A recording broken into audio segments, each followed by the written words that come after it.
Tag and welcome back to Hamburg, Germany, where we're about to embark on day 2 of the 5th Challenger event of the 2026 FIBA 3x3 Pro season. Look at that pretty picture. And I was talking about the city, but I'm also talking about this venue. It is super pretty out here. And it's put up our shut-up time as we are about to get underway with the quarterfinals. 8 hopeful teams will lace up their sneakers as we hone in on a winner and the $20,000 prize pot that comes with it. This afternoon's action will be hot and heavy, not unlike the weather, which has gotten quite steamy here today. Overcast skies and some precipitation in recent days turn into blazing sun with a very light breeze.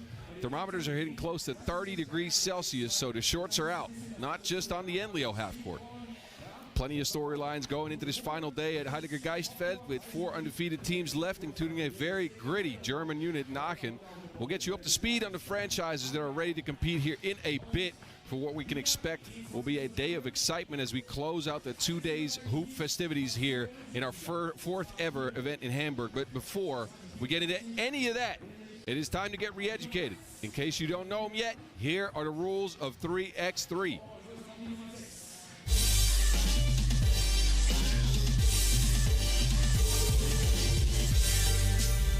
Yo, what's good? My name is Kyle Montgomery, aka the voice of 3x3. And if for some reason you still don't know the rules of 3x3, it is time to tap in. Class is officially in session. So on our half court, you got 2 teams of 3 players with 1 additional substitute on the bench. Yo, what's up, sub? Can I check in?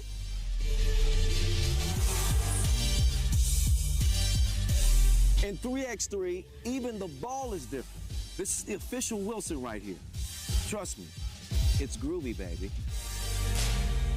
This game is pedal to the metal.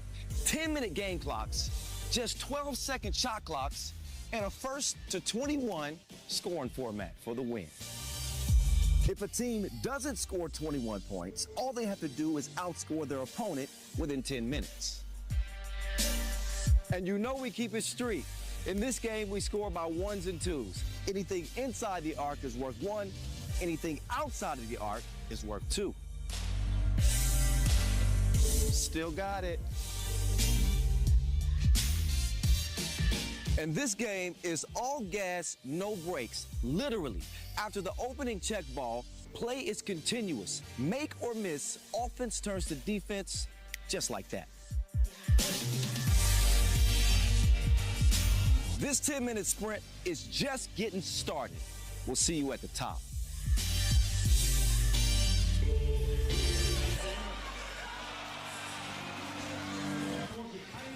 That is that, and this is this. You better get ready as the show is about to start for the final day here in Hamburg. Everybody has their eyes on the prize, and all of the Elite 8 teams are hungry for a win. Now, before we continue, I'll get you updated on who you're actually listening to. I signed my documents as Boz Rosendahl, but you know me as 3x3 The Mountain, front and center to it all here at all of the 10-minute sprints here in Hamburg, and have been since yesterday. These were yesterday's pool results. As you can see, 4 undefeated teams, one of which, Aachen, a local team, a gritty squad. That is one to keep your eye out on. They beat some talent in Toronto and Valencia Basket. 2 Spanish teams also moving on into the knockout rounds in Fuengirola and Barcelona. Of course, the second German side, Bochum SPARKASSE, is still here. And Los Angeles in a shocker yesterday in the last game of yesterday's pool play action. They had a tied score with 10 seconds to go. They turned to Taylor Braun. And I got to get his name right. I'll get an apology out later, but I called him Brown. It is Braun. Taylor Braun with a game winner to get Los Angeles here into the knockout rounds. A lot of crazy results, and some of the best players in the field are still alive. All of the top 4 seeds are here. Not all of them unscathed, though. Toronto, the 3rd seed, meets up with the 1st seeded Amsterdam RABOBANK fellas in the 1st quarterfinal action of today. We get a German-Spanish matchup between Fuengirola and Bochum SPARKASSE. Toulouse, who looked really sharp in their 2 games of pool play. Could they be turning a corner? They have a date with Barcelona, and of course, we mentioned Aachen, we mentioned Los Angeles. They will be seeing each other in that last quarterfinal where we trimmed the field of 8 down to 4. Action continues here all day long with the games going from right about now. We are about to start, of course, until right around 9:45 local time is when we hand out the hardware and, of course, that big check.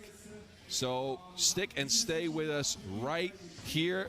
Make sure before we start any of the action, though, to hit the like button and subscribe here on YouTube. And, of course, hit us up on socials at FIBA 3x3, at 3x3WT to take a look at all of today's action from Hamburg. Of course, take a look at some of the stuff that we saw this morning at the World Tour in Shanghai. I hope you watched that. That was a dope event. I was tuned in, and I'm tuned in here, courtside in Hamburg with the best seat in the house. I wish y'all could see where I'm at. I am above the court. It is pretty. I got a clear view of anything that's happening. The venue, the people have started to pour in. Look at this. Full stands. They're not smiling yet. They will be. They will be when the action starts. They're just waiting because we got a Canadian and a Dutch matchup coming up. And, man, a lot more of these cool storylines, but we'll start with Amsterdam and Toronto. We'll get you introduced to the players, and we'll get the storylines for this one set just right, as both these teams have been hot over the last few weeks. Now they meet up right here, right now, with Amsterdam running up to second in Zadar just last weekend in the World Tour in Croatia. Toronto actually coming in 4th in that event. So 2 of the better performing teams over the last few weeks here. But a slip up by Toronto in pool play leads to this heavyweight bout right here. Amsterdam RABOBANK, they are 2-0. I'm going to go ahead and say we haven't seen the best of them yet. We've seen a good Worthy de Jong. 6.5 points per game for Hype Worthy. Efficient from especially a 1-point range. He's 5th on the scoring charts, tied for 5th with one of his teammates, B.A. Brian Alberts. You can't see it with all the smoke, but he's back there. Jan Driessen, of course, the defensive ace. This team's been balanced. They've played well. They're 2-0 out of Pool A with a 19-14 defeat of Los Angeles and a 21-16 takedown of their practice buddies Utrecht. These are not the Canadian guys. Toronto come out here on the visual there, but it's Amsterdam nonetheless. Worthy de Jong, Brian Alberts, Adriaan van Tilburg, and Jan Driessen.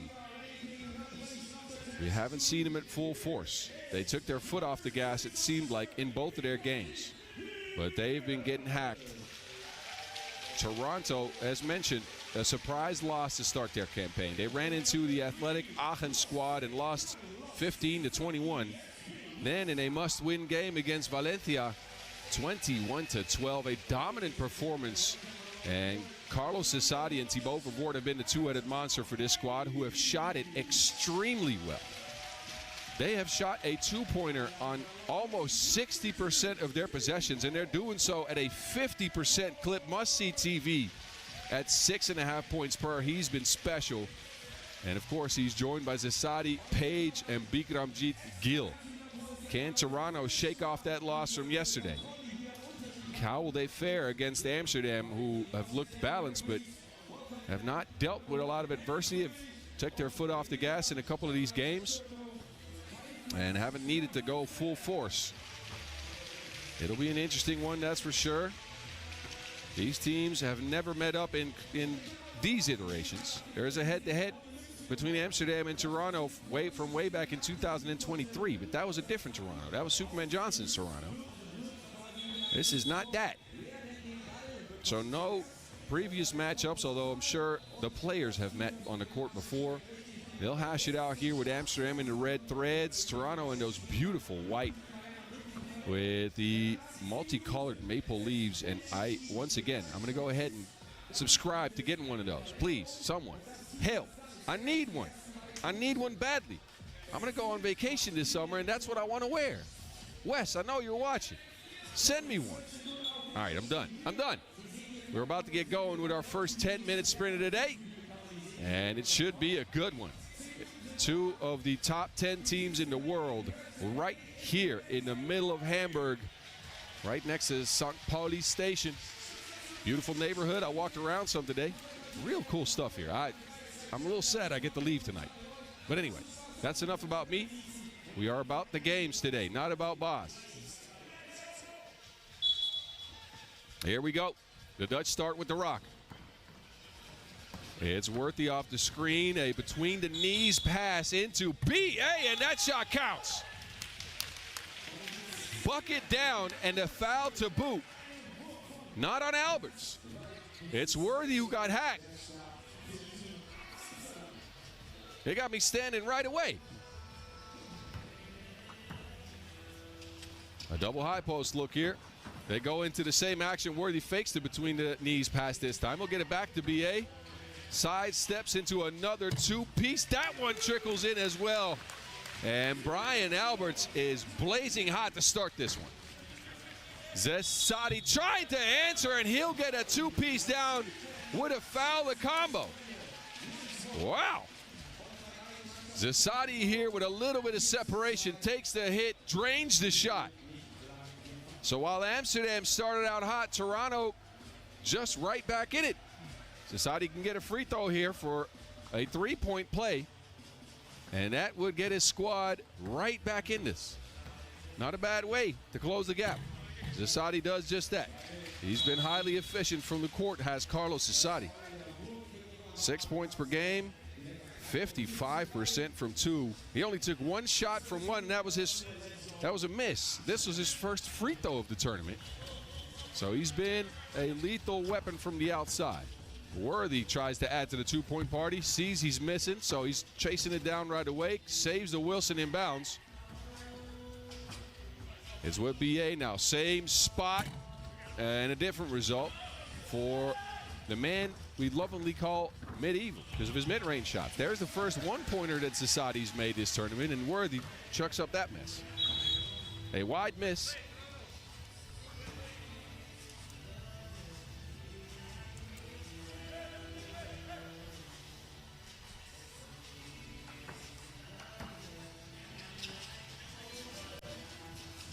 Thibault to Zesadi.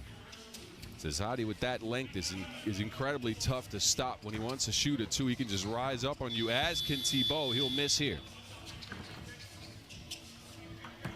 Added wrinkle here is that Thibault, the Belgian, can understand the tactical game plan of the Dutch. AVT, no. Back to Toronto we go. Off-ball screens, Big Gill with a quiet day yesterday. Wasn't featured all that much. Did Bikram just Gill, only 3 points a game. You usually see him with a flurry of post-ups. But against both units, not a lot to gain from playing that type of mismatch. It was Toronto who mainly played through the two ball.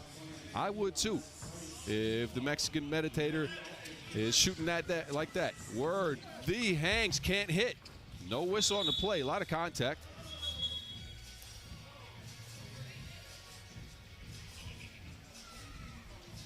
Tight game here early. 4-4 to score. Both teams are throwing out some of their tactics. We saw the between the kneecaps pass from Worthy already. BA will now take a seat, as will Gill.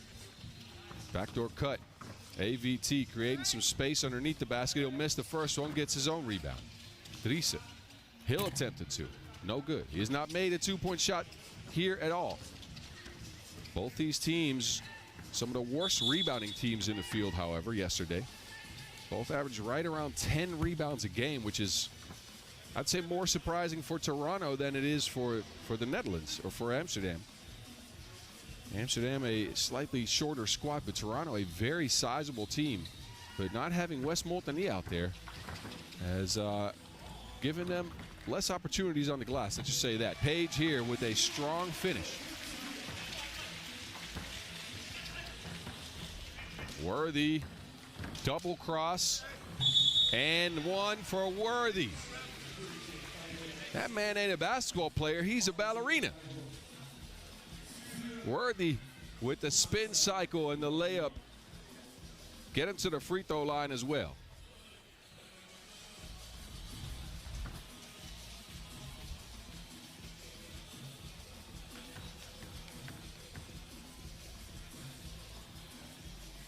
Worthy the arm. The Olympic champ misses the freebie. Page feels like he has a mismatch, but some inexperience there. For on Adam Page, you can't dribble with your back to the basket for more than 3 seconds. So the Canadians turn it over. BA on the move, looking to shake Gill. There's a post-up opportunity for Driessen. It is whistled off. Foul on the floor. Toronto at 4 fouls already. 2.5 minutes in. Score remains tied at 5.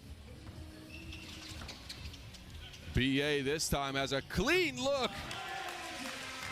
And he'll spray to place.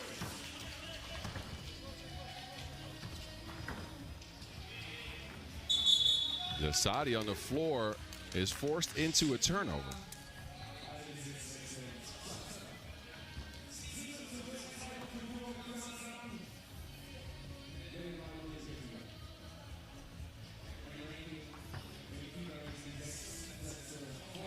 Back to the Dutch we go. Worthy now on the move, kicks it. AVT is wide open. Good contest, but a good offense beats a good defense.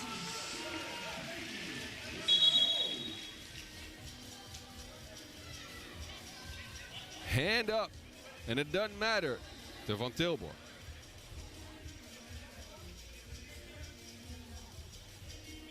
The Dutch with this lineup, actually with most of their lineups have a plethora of shooting. Now, I believe a technical foul issued.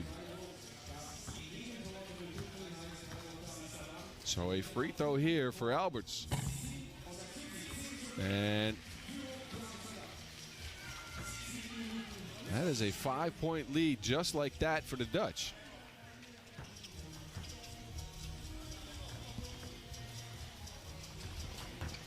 Zasadi lob pass is snuffed out. Back to the dam. Cleared by Driessen. He'll try to get Alberts open. AVT shovel pass, the mid-range assassin. Pure from the spot we know him to be good at. Van Tilburg with the strip. He'll go to the rack. It's blocked by Gill. It's out of bounds. Who touched it last? Good defensive play here, but Big Gill with the quick hands. Maybe we call him Quick Bick from now. I don't know. We'll have to let that marinate.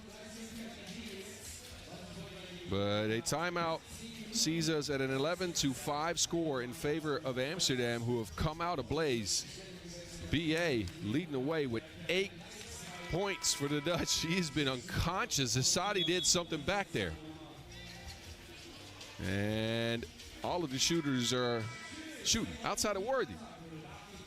Worthy's got 1. Has not been needed so far in this game. He'll lob it up. AVT can't catch. One in a foul, didn't get it.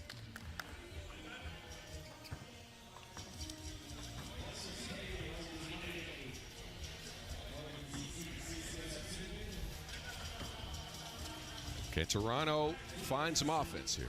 They're going to need to. This is going to be a shootout. That is something right there for Page with the behind-the-head finish. Now he has to deal with Worthy. They want to send Worthy backwards. He jumps, he shoots.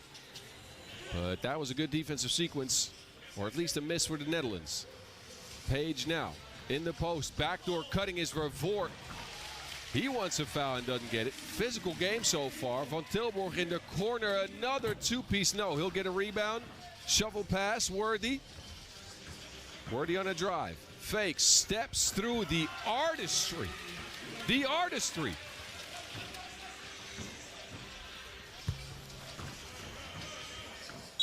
And now a foul on Toronto as Vervoort just jumps on Driessen's back.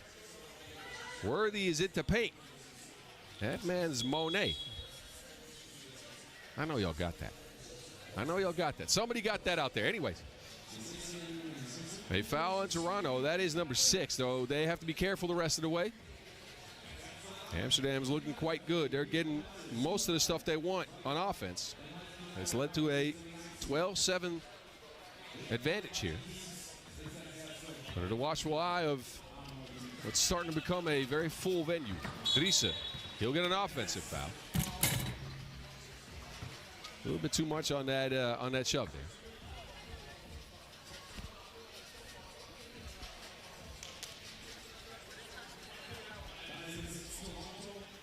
We're approaching the halfway mark in a high-scoring affair so far. I don't know if we're going to get to the limit in this one. Single high post look. They try to get it to must-see TV. Who has not been cooking yet. He lets it go out of bounds.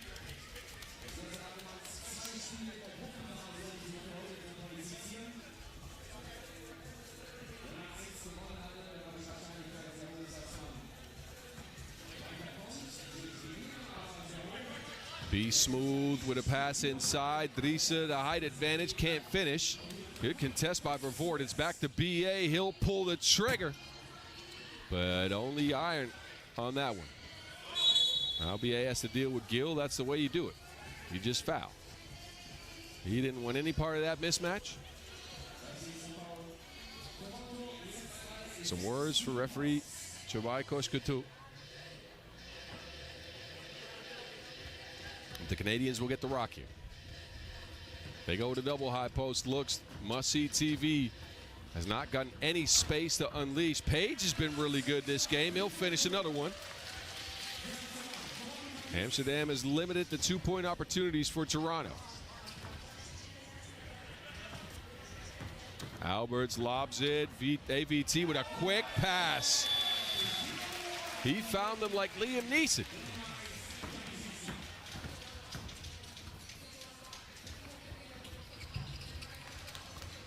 Page, offensive board. Now it's must-see TV. He'll finally get a clean look, and that's all threads. Three-point game all of a sudden. Van Tilburg is fouled on his way to the rack. That is number 7 on Toronto. I will find you and I will dime you.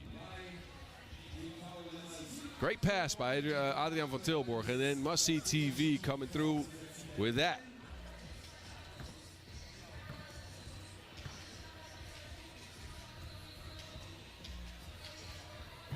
Van Tilburg knocks in the first. He's been secure from the free throw stripe.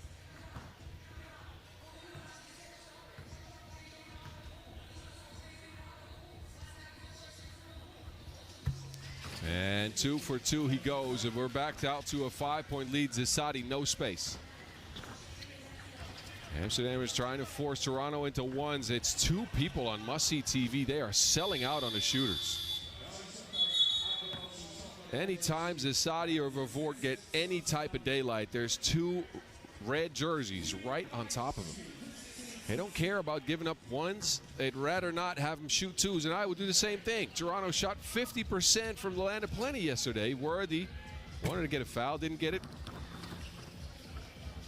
The rock is with Page. Vervoort to the crib, easy layup. Nice wraparound screen. Now BA with a little bit of spacing. There's a foul call that, regardless of who's fouled, that'll be the 2 more free throws. Toronto has gone a little bit too physical here. You can see the pushing and shoving. Worthy goes down. That, I think, is what the foul is called on. Canadians lucky that 2-ball didn't count. Still a lot of discussion with the referees. They're not using their timeout. 3:42 left on the clock, and the frustrations are boiling over a little bit with the Canadian unit. Toronto moved into the top 10 in the world after a string of good performances over recent weeks. 4th place, as mentioned last week, in Zadar. That followed up, I believe, a semifinals exit. I'll have to check my notes here. But yeah, a 3rd place in Manila. Took me a while to get to it.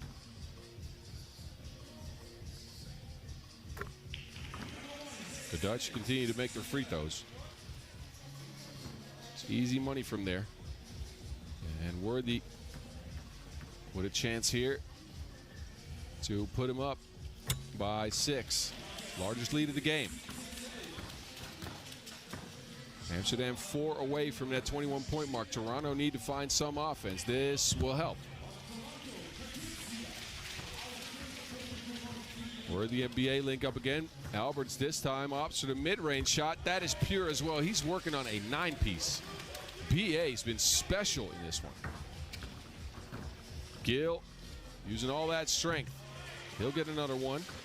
But if this is a battle of ones, from now on, the Dutch will just get the 21 first. Toronto will need something else. They need to stop here. Worthy, daylight unleashes. But the Canadians take over. So they get the stop. Can they now get a score? Mismatch in the post for Page. He'll fade away. Buttery soft touch. Worthy spinning. Hezzy, Worthy with the step over. What a shot. It is just off the mark. Told you this man's an artist. Zasadi misfires. He'll get his own rebound. It is still a 3-point game. Amsterdam yesterday had some trouble closing out their games. Let's see how they fare here. BA on the move. Mid-range, no good. 2 minutes on the clock. Amsterdam expends a foul.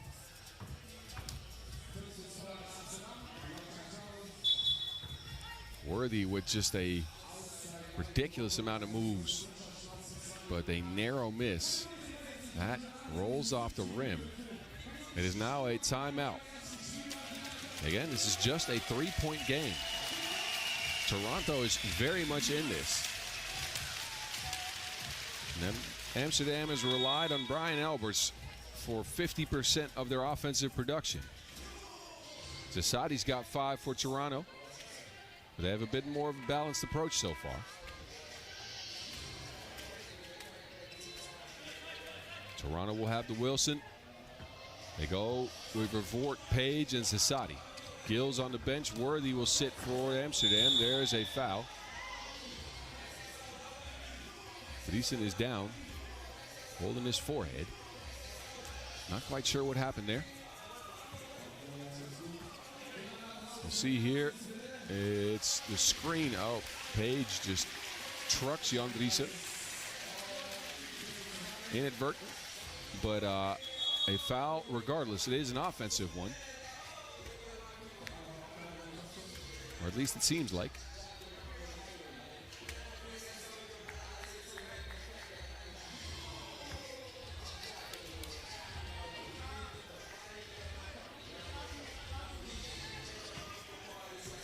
Never mind, that's a defensive foul on the Dutch. And Vervoort makes it really interesting. 18-17. BA kicks it. Driesen wants to get to the basket. A mini pull-up for Jan. AVT with a big rebound. He'll get it back. Mid-post. Pull-up AVT.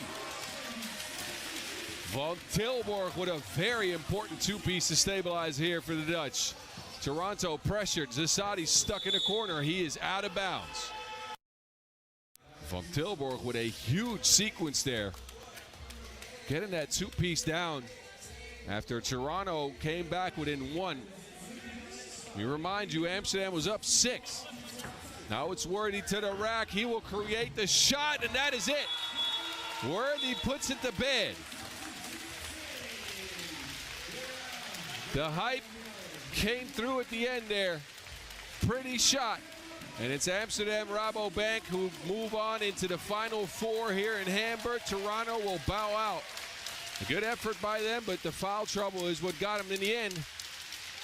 And they couldn't contain BA from the start. Y'all see it here in the highlights. He hit a bunch of shots. Anyway, enjoy those. Enjoy those. We'll get reset. Next game on deck is coming up in just a few minutes. It's Fuengirola and Bochum SPARKASSE. And again, I think I might have a special guest for that one. Stick and stay right here. That game's slated to start in 10 minutes.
So, ihr seht hier oben in der Mitte auf der Bochum Wall, da ist der Baum. Bis zum Final, bis zum Finale. Eben gerade das erste Viertelfinale Amsterdam gegen Toronto. Amsterdam, der Gewinner, steht bereits im Halbfinale. Das Team, das jetzt hier dieses Spiel für sich entscheidet, wird dann gegen Amsterdam antreten. Und ihr seht auch, wenn man sich mal die ganzen Fahnen und Flaggen da vorne anguckt, in dem Viertelfinale, da ist ja zweimal eine deutsche Flagge mit dabei. Einmal in den oberen Bereich, einmal in den oberen Bereich. Hier jetzt das Team Bochum Sparkasse. Und dann das letzte Viertelfinalspiel wird dann Aachen, das Team aus Aachen, hier aus deutscher Sicht an den Start gehen. Und die Stimmung war ja gerade schon ganz gut. So viel so ein internationales Spiel, jetzt haben wir ein internationales Spiel, aber natürlich allerdings auch mit deutscher Beteiligung. Sag mal Hamburg, wo seid ihr denn für Team Bochum Deutschland?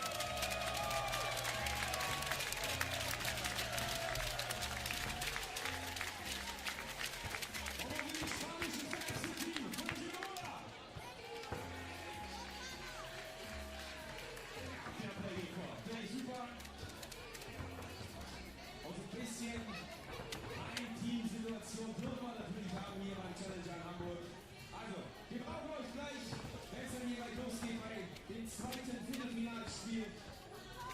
Fuengirola gegen Team Bochum Sparkasse.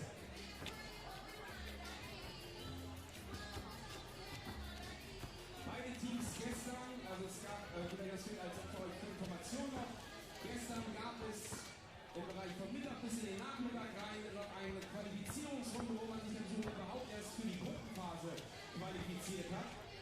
Beide Teams mussten diese Qualifizierungsrunde nicht spielen, waren direkt gesetzt in der Vor- oder in der Gruppenphase in der Hauptrunde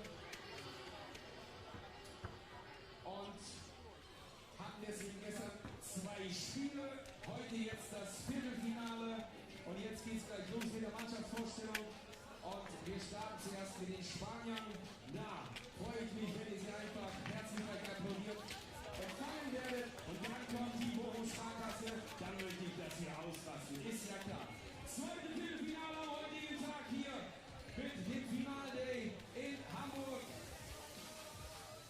Welcome the team from Spain, Fuengirola. Welcome to player number 5. Second quarterfinal on deck, and the home crowd for sure loving one of those teams. We'll get both of them introduced. First, Fuengirola. They have one of the tournament's leading scorers in Jose Blasquez. The knife is 8 points a game in this tournament.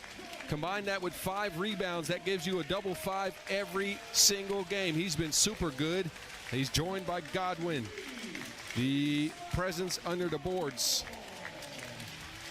Mayo as well. This team has played together. They're highly efficient. Almost 70% from 1, 29% from 2. They're first in key assists, second best rebounding team left in the field.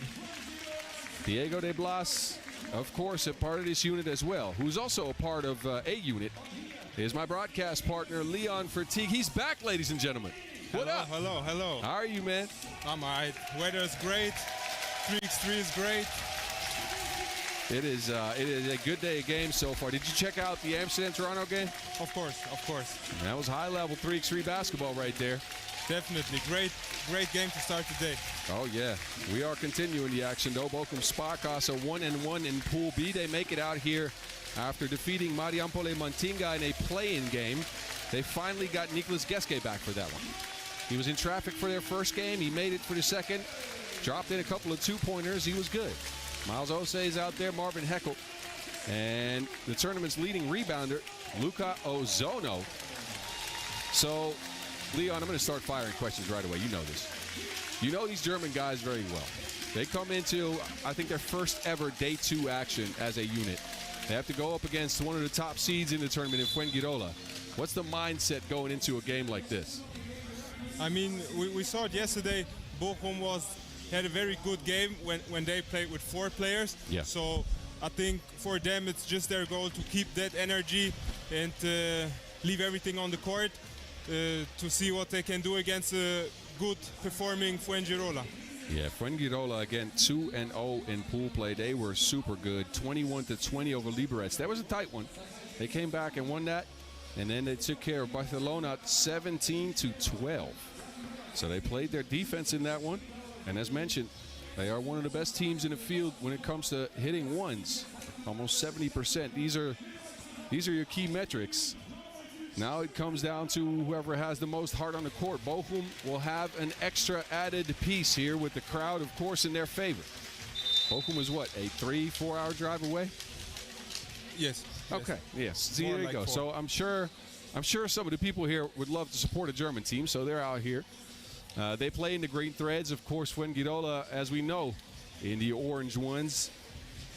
It'll be a battle between Godwin Osarenden and Luca Ozono under the baskets. It's a combined 15 rebounds a game between those two fellas. Ozono at 8.5, Godwin at 6.5. It is Fuengirola who'll get possession first. Double high post look. Godwin to De Blas. That off the mark. It saved to Heckel. Wrong team. Jose now on the move. Good driver. Can't get it up and over to Blas. Fast pace to start this game, Leon. Yes, but that's what we can expect, like a fast-paced game, and it will be very physical as well. This is the way to beat physicality, shooting. You got to hit the rim for the shot clock to reset. It is not done. So no points on the board after 30 seconds of play. Now, Leon, I know you're riding a scooter here. Did you check out the neighborhood here a little bit? How much have you? Are you familiar with Hamburg at all? I walked around. It's dope. Yes, I'm pretty familiar with Hamburg. I used to live like 1 hour away from here a couple years ago, so I went to Hamburg a lot, quite a lot. Well, it's a beautiful city and a beautiful area. Heilige Geistfeld is where all the action today will be played out. Of course, we'll crown a winner here tonight, right around 9:45. Bochum trying to get on the board. Osai. I mentioned his off stream yesterday. If he can hit his shots, this team is very dangerous. Geske drives in. He can't get the layup. There's that rebound machine we talked about. Ozono puts it back, and just like that, Bochum up 3-1. De Blas going at Ozono. There's a lot of height you gotta beat, but he doesn't.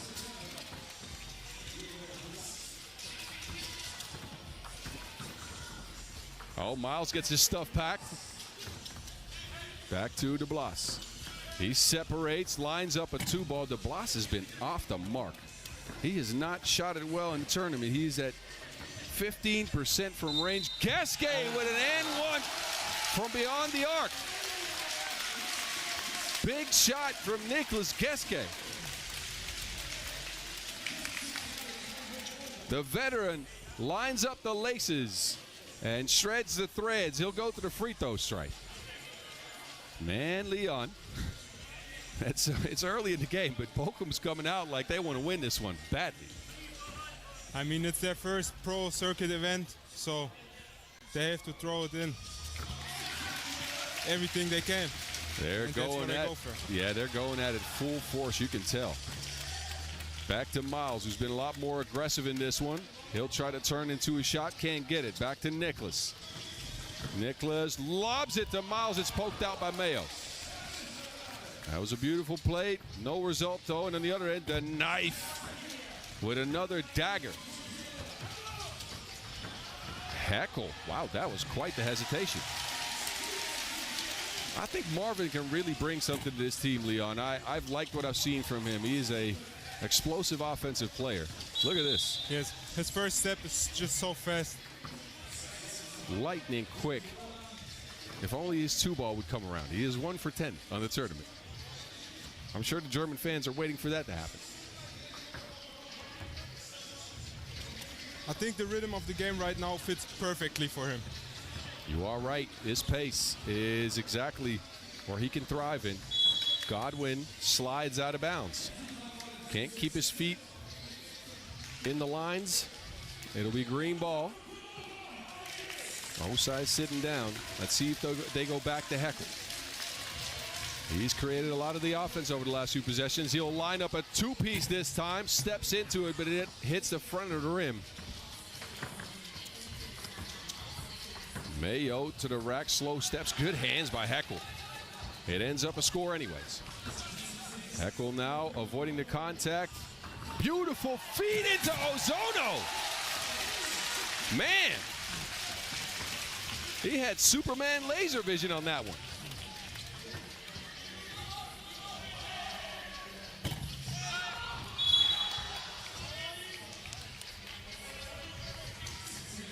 It's a great day so far. You are absolutely right. It is about that dime. Heckel with the pass and Ozono with the punch.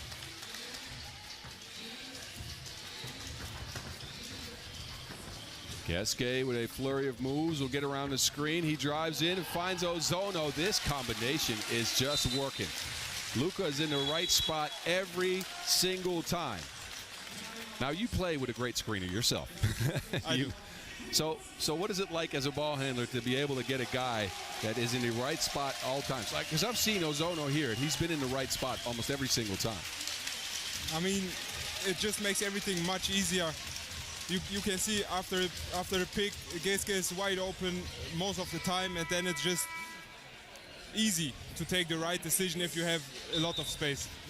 Bochum has clearly identified that Fuengirola is dropping Godwin into coverage, right? They're not switching those screens. They're dropping Godwin down low. And every single time they see it, it's a downhill attack, a 2-on-1.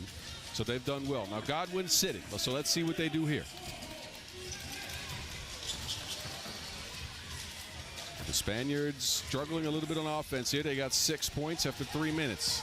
Mayo, that takes way too long. Good pressure by the Germans. Man, these guys are growing up right in front of our eyes, huh? Definitely. Heckel to Ozono. They go back to trying to attack Godwin. This time the Blas hold up. Well defended. They go to him on offense as well. A 2-on-1 on the other side. Blázquez with a buttery touch. He's got 5. Now he has to deal with Ozono, but that ends up a miss. I'm not sure if that's a shot you want. Godwin on the move. He'll kick it. The Blas to Blázquez. Blázquez off of one leg. How? Wow. How? That is a shot you hit in a game of horse. Wow, Ose way off. Heckel now held up. Smart foul, that would have been a score. But Fuengirola, just like that, is back in it. The Blas to Blázquez with the magic trickery. That's a shot you don't practice. Anyway, so to get your expertise on this, Leon, the young Germans, well, you know, there's my answer. My question was going to be, how do you respond? That's how you respond. Mayo to the rack. He'll respond as well. A 3x3 conversation happening as Gasquet comes back with another one. Man, see, they're messing my questions up to you. Mayo, lays. So a lot of offensive firepower all of a sudden. Teams are going punch for punch. No one has the momentum yet. Gasquet falling away. And that is the first miss in a string of offenses that went just like this. Gasquet started it off with a 2-piece coming out. He'll get a layup as well. Fuengirola got a couple of points. Is there momentum going to any team right now? I don't think so. I mean, they are trading buckets from possession to possession. And that's why the game is tied. It is a fun game, ladies and gentlemen. I hope you're enjoying it wherever you're watching. Glad to have you here. It is the Mountain with the Leon King. And a miss from Heckel. Blázquez wants to get it to Godwin, who has a mismatch but dribbles out of it. They get it to Mayo. Mayo, I'm not even sure how he beat that coverage. That was a very difficult attempt, but he gets it done anyways. Isaac Mayo with 3 points. Heckel with the hezzy. Man, he's leaving him in the dust like Mad Max. And it might be the third time that this hezzy is working for him. His hesitation is something else, man. It is something else. I'm sure we'll see it on the replay here soon, but Heckel's got it again. Watch your ankles. Uh-oh. He got Mayo off balance and get Ose in fault. Now let me remind you, ladies and gentlemen, that is the least experienced 3x3 player on the court, and he is going full force to get his team into the semifinals. Bochum SPARKASSE is up 1 point. Mayo here will get slapped a little bit.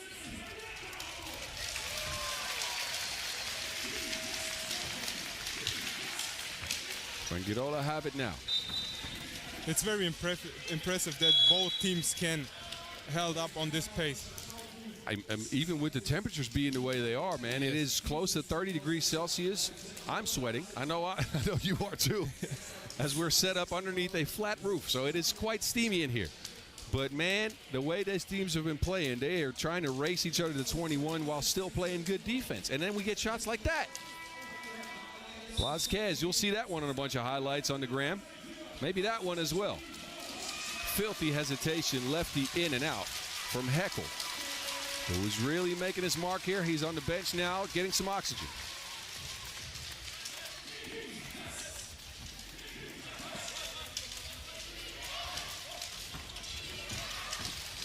Oh, beautiful play and a knife with a poke.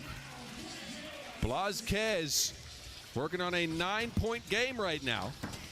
He's been all the offense for Fuengirola. Geske, not enough separation for a shot. Ozono with the misdirection. Oh man, Godwin flies in there, gets a piece of it. And that's great defense.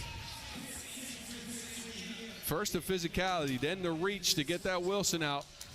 It is a tied game, and it feels like momentum might be shifting a little bit.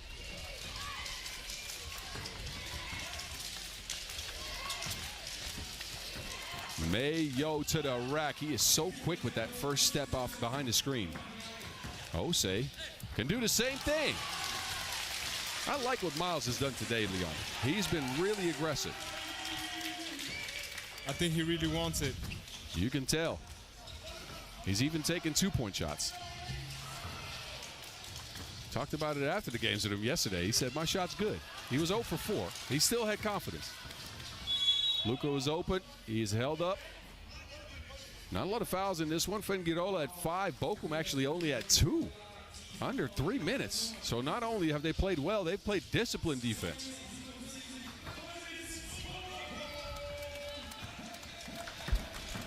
Heckel again with that hezzy bumps. The Blas, no. Geske has it now. Nicholas Geske steps back, unleashes. Man, his shot has such a high arc. Yes. That thing almost touches the magic sky here. Mayo, big board. It is a gridlock right now. Who can break the 15-15 tie? Isaac on the move. He leaves the defense, but also overshoots it wildly. Players are tired. Temperatures a little bit steamy. Geske, no.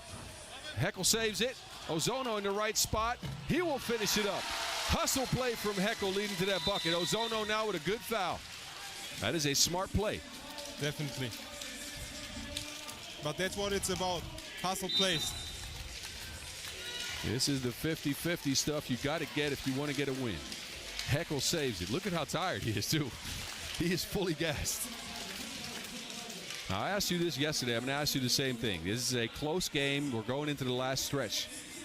You said yesterday you stick with the plan. Would you change anything for either of these teams here? Probably for Bochum. I think they could stop Fuengirola from some easy points with a foul.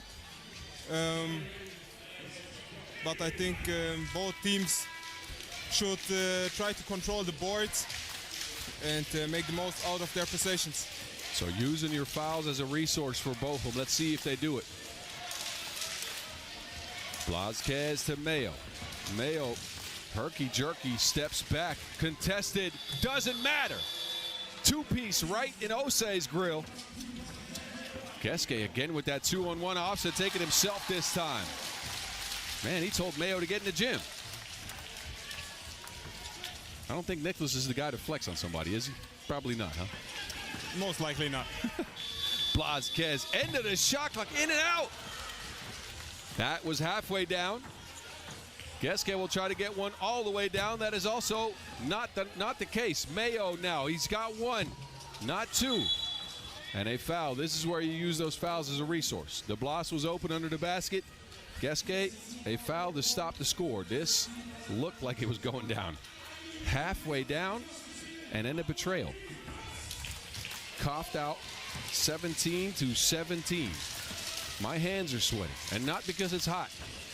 Yeah, you can feel the tension in this one. The crowd trying to cheer Bochum on. Godwin, nuh-uh. I don't think that's the take you want. Heckel against Godwin. He'll give it up. Osei, big two-piece, no good. Ozono will get the board. He's hounded by two defenders, stuck there, but it ends up a foul. That's great body control right there from Ozono. You are absolutely right. I don't know how he got away from those defenders, because usually you see that Wilson wrapped up in a situation like that. He managed somehow. So important possession here. We're under a minute. Bochum with an opportunity to break the tie and go ahead. Geske to Heckel. Heckel steps back, lefty stroke, and that put a dent in the backboard. Now it's De Blas. Foul from Heckel.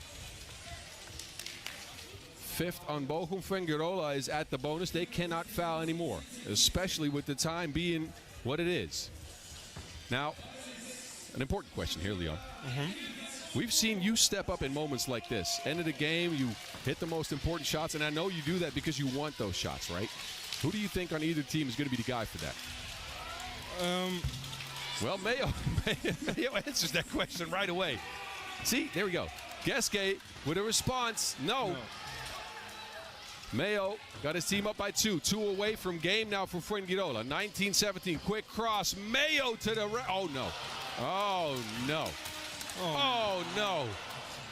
That was a mistake following a mistake. Not great. Miles open under the basket. He'll get it to Luka. Rumbles and bumbles into a bucket, but the time not in Bochum's favor. 3 on the clock. Oh. Mayo here with the Monday layup. And then on the other end, Ozono just gives it to De Blas. It ends up a score. Fuengirola is up by 2. Why is Geske on the line? I think they gave a technical foul to Fuengirola for delay of game. Well, as they not catch up the rebound. 3.3 seconds left. Bochum could get back within 1. I'm not sure if it's going to matter because they're going to have to stop the clock, get a steal, or put Fuengirola on the stripe somehow. But it could mean something. We'll see. We will see. What a way for this game to end. Isaac Mayo coming through with a huge two-piece. He's got 10 in the game. Him and Blasquez combined for 19. Wow. On the side of Bochum has been Geske, who's got 7. He can bring it up to 8. 4.5 seconds are put on the clock, so a little bit more time for Bochum to work with. What did they do here, Leon? That's the question. You could foul and put Fuengirola on the line, but you need 2 fouls to do it. There's 1. And you need to hope that Fuengirola will miss 1 from the line. Yeah. As they will get 2 shots. They will get 2 attempts at it, and they put their best free throw shooter up top, Diego De Blas, a very secure free throw shooter. He's fouled again. This time he'll head to the stripe for 2. De Blas, no free throws yet in the tournament, though. Let's see if he can handle this pressure. There's a lot of pressure right here. A make, and the Spaniards move into the top 4. A couple of misses, and Bochum have a shot.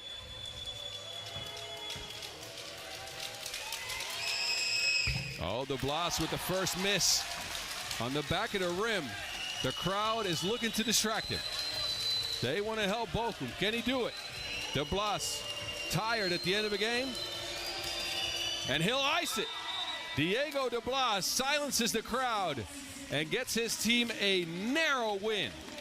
21-19 in favor of the Spaniards, who separated late at the hands of Isaac Mayo, who ends with a 10-piece. Blasquez has 9 in the game, but I got to give credit to Bochum, man. They played like a top-level team here. This is a game where it hurts. I'm sure it hurts, but they showed a lot of maturity And they showed a lot of game planning in this one. I mean, look, you've been in that situation before, and I don't want to put you in that spot, but I'll still do it. What do you take away from a game like this if you're a new squad like that? Well, I think they can take a lot of positive things out of the whole tournament, especially since Geske joined. They also had a great fight in their first game, but since Geske joined and they were able to play with 4 players on the court, they just showed so many emotions and came up with huge hustle plays. And I think, or I hope that we can see more of this squad in the season. I agree with you. Now, as we did yesterday, I'm going to give you a choice here. You can either stay with me or you can go sit in the stands and be a little bit colder because it's really hot. I'll leave it up to you. I will stay. I will stay. Wonderful. Leon Fatigue's on for one more game at least, ladies and gentlemen. We got Toulouse and Barcelona. They'll come up, but it'll be a short break before that.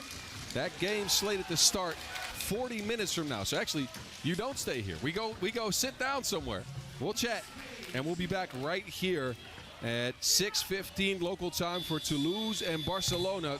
A battle over the Pyrenees Mountains.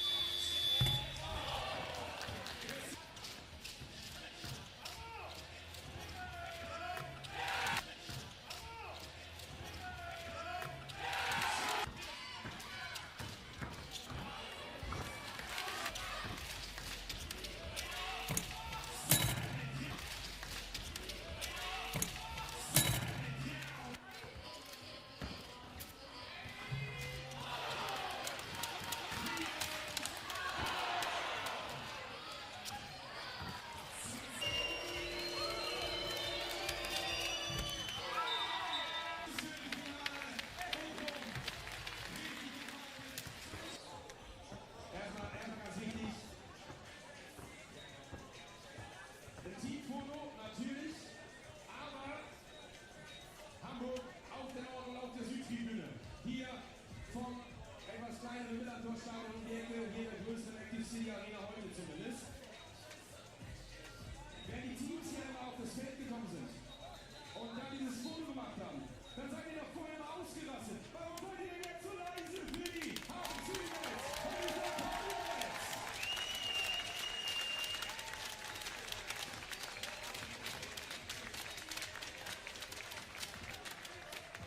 So, Fotos sind, können wir uns mal, oder wir machen noch ein bisschen warmer, glaube ich, und dann geht's gleich los, dann spielt ihr eine Runde.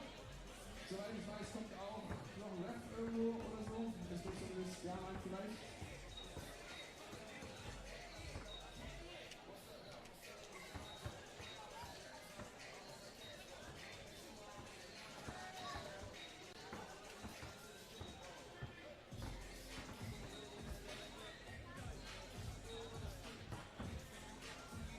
So, Schiedsrichter kommt gleich, aber jetzt erstmal sauber Warm-up spielen. Sauber ist erstmal zu sagen, warum ich jetzt ein bisschen Schatten gegen hier oder so, oder kann man hier auf die andere Seite. Da ist ein bisschen Schatten. Der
das Projekt selber. Wo findet man Infos? Das heißt, wo weiß ich, dass ich wann wie wohin kommen kann oder unterstützen kann oder mal was anschreiben kann oder es weiterleiten kann auf die ganzen Social Media Kanäle und Co. Was, wo, wie finde ich was? Also das Projekt ist Bats Kids Puts, heißt das Projekt. Und man findet uns bei Instagram unter Polybats oder auf unsere Webseite unter polybats.de.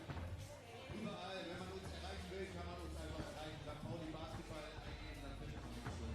Und wir freuen uns sehr, wenn wir wirklich neue Gesichter sehen. Sag mal, von meiner Seite und ich glaube auch von der Nord- und von der Südtribüne. Vielen Dank für das, was du tust. Vielen Dank für das, was ihr tut. Viel Erfolg mit dem Projekt. Und ich würde sagen, Leute, checkt mal gerade eure Instagram-Kanäle oder geht mal auf Instagram drauf. Checkt das mal direkt. Und ich würde sagen, ob ihr den einfach mal folgt, ein Like drauf packt oder irgendeinen Beitrag teilt. Ich glaube, das ist das geringst Schwierigste, was man gerade machen kann. Und hier sind 500 Menschen und ich glaube, man kann mal 500 Likes oder 500 Follower fürs Projekt generieren. Ich glaube, das wäre ganz nice. Danke dir, Sama, mega, dass du da bist. Nochmal ganz fetten Applaus für das Projekt. Und jetzt spielen die Kids mal gegeneinander. Ich weiß nicht, wie die Track ist, ob du oder da oder was. Dann würde ich sagen, wenn die Körper gleich fallen bei dem Spiel, St. Pauli Bats gegen die Hafen City Bats. Ja, guck mal, da ist er gleich schon. Sag mal, du musst gar nicht. Sag mal, wir haben ihn gleich. Wir haben ihn offiziell. Du kannst coachen. Guck mal, wir haben alles organisiert. Gar kein Problem. Fetten Applaus für beide Teams, bitte hier. Hamburg!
So Leute, muss ich noch irgendwas sagen? Seht ihr diese Körpersprache? Das läuft besser wie bei den Großen hier. Das ist ja sensationell. Krieg mal einen Applaus für die Hafen City Bats, krieg mal einen Applaus für die St. Pauli Bats. Wo ist denn hier die Tribünen? Wo sind denn die Fans? Jawohl, genau so. Ich glaube, die schwierigste Aufgabe hat Sama, der beide Mannschaften zur gleichen Zeit coacht, dass sie scoren sollen. Ich glaube, das ist die Herausforderung da.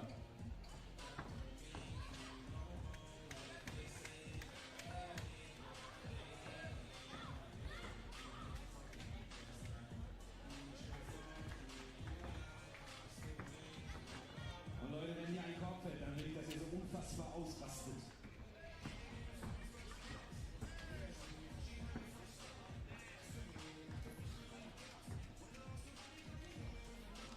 Nice pass.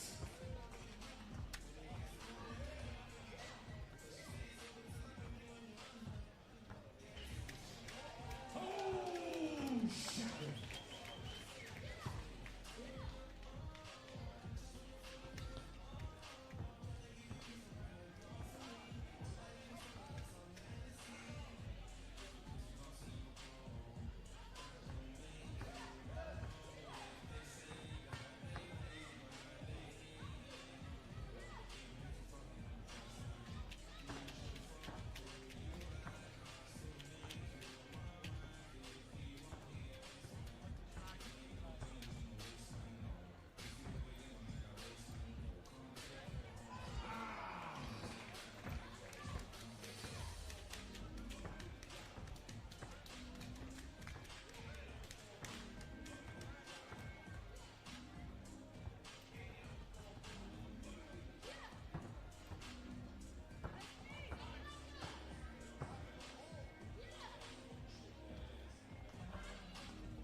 Bets. Das heißt, ihr brüllt quasi von mir aus, let's go, Hafen City Bets.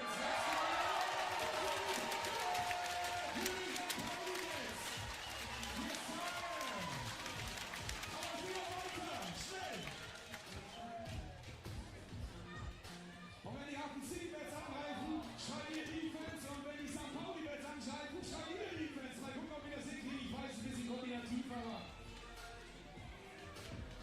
Das heißt, ihr seid bei Defense gerade.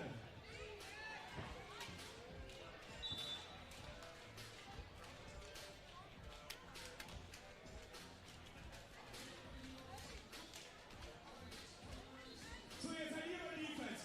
Auf geht's, Defense.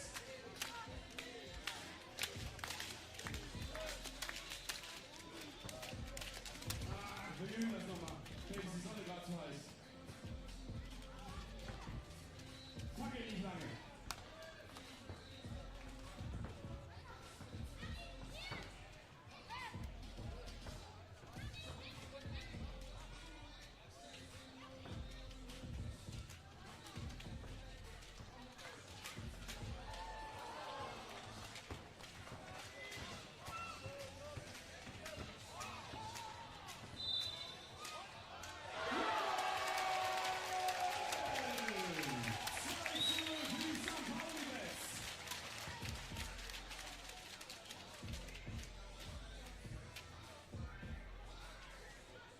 Und den Freiwurf noch hoch drauf. Habt ihr euer Telefon am Start alle? Darf ich da nochmal so zwischendrin? Können ihr alle mal euer Telefon raus und geben alle mit auf Instagram. Macht ihr das, was wir machen, weil ich habe es auch gerade gefunden. Lasst uns mal diese 500 mehr Follower für dieses Projekt organisieren, dass ihr es teilen könnt, dass ihr es weitergebt. Hier, 3:0 für die St. Pauli Bets. Also, wenn ihr auf Instagram geht, dann ist es dort St. Pauli Bets. Über St. Pauli Bets findet ihr das in der Suche. Da ist der Sama auch quasi, Sama Ismailat. Und St. Pauli Bets ist das Profil. Gemeinnützige Organisation. Und dann fände ich es mega. Und das ist das einfachste an Unterstützung, was wir alle machen können. Drückt auf Folgen. Und im Zweifel postet ihr es euch mit einer Story. Mit einem kleinen Foto von jetzt gleich oder mit einem Video, was ihr auch immer ihr machen wollt. Das kostet gar nichts und gibt Unterstützung.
zu spielen. Sie spielen.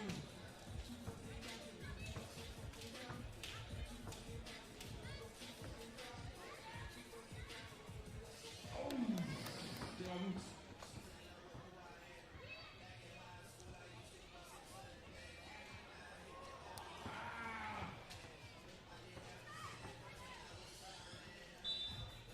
Hier wird gehasselt. Foulkabel sehen wir nicht.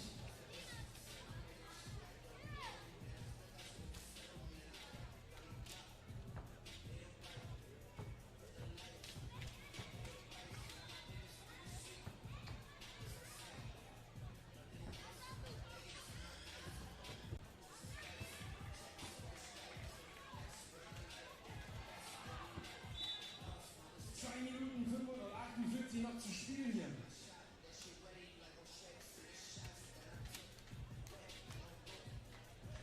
Können wir mal laut sein? Können wir bitte Nordtribüne, Südtribüne? Können wir mal Gas geben? Können wir mal Mannschaften?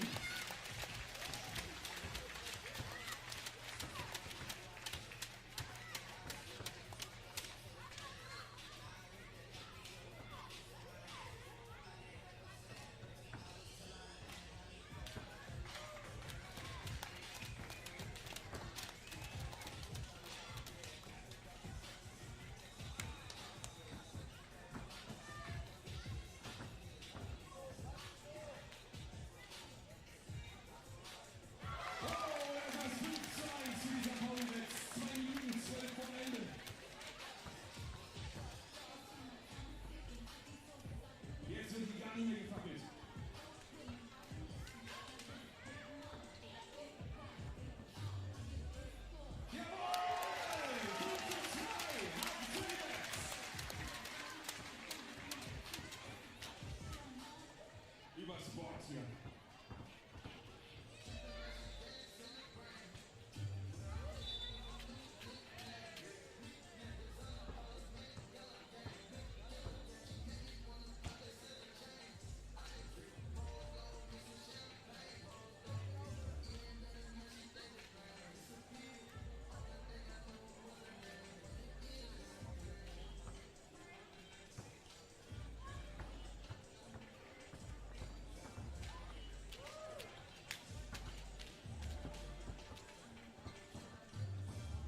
Minute 30 noch, 90 Sekunden noch zu spielen.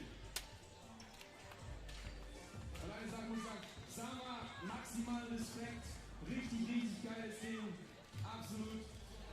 Die spielen wie die Großen und du hast eine Liga damit gemacht, oder ihr habt eine Liga kreiert. Da holen wir auch gleich nochmal die beiden Debüts ab, aber das machen wir gleich, weil jetzt ja so viel, ich sehe schon, die beiden Debüts sind so beide gespannt. 1 Minute 6 noch. Letzte Minute läuft. Können die noch? Hamburg, können die noch? Lass mal.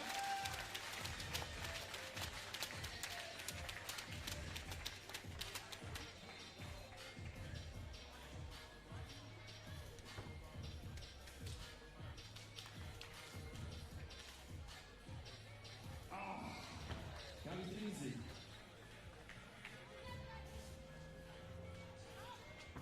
Jetzt aber.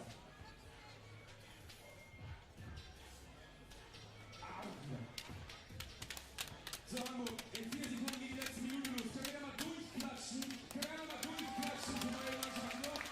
Einmal mal so.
raushaut.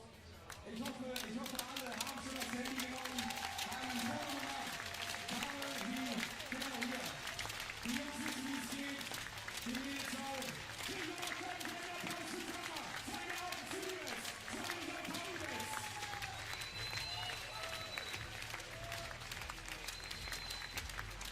Dankeschön, dass ihr da wart.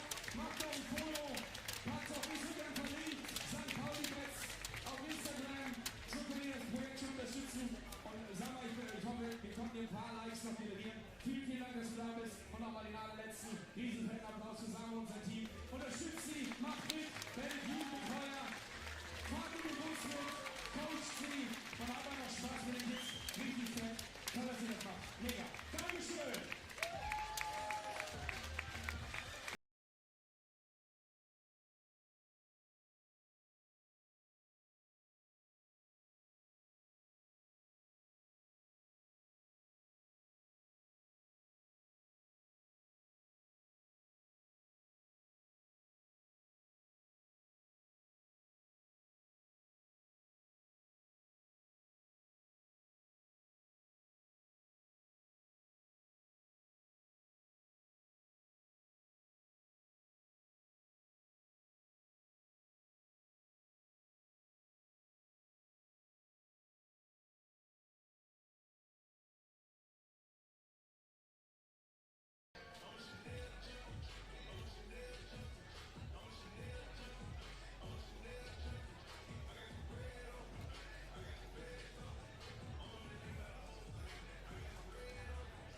Jemand hier auf der Südtribüne noch irgendwie so eine Redelpappe für Bild machen oder quatschen oder irgendwas? Ich komme zu euch.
Nächstes Spiel. Jetzt ist die Mannschaft, die ich vorhin genannt habe, Toulouse aus Frankreich.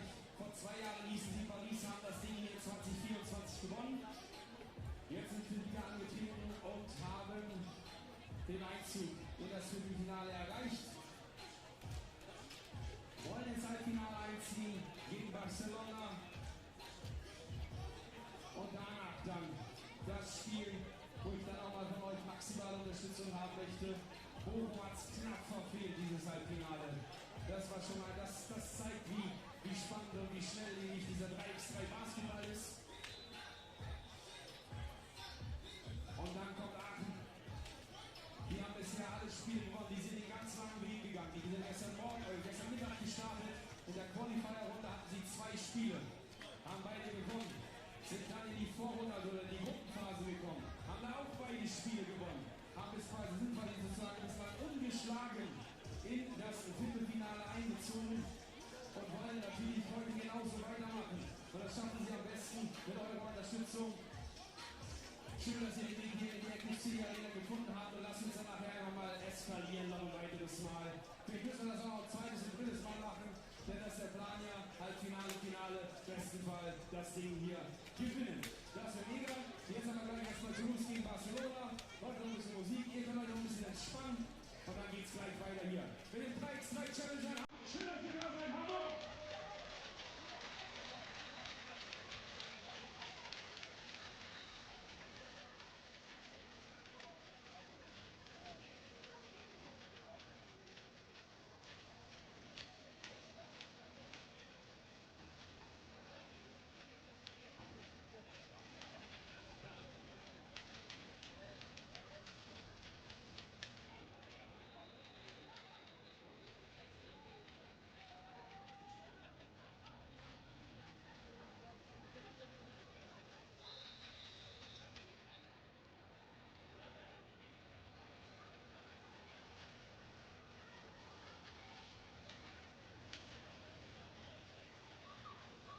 game ist vor dem nächsten Viertelfinale Team Toulouse. Hamburg gegen Barcelona, Spanien.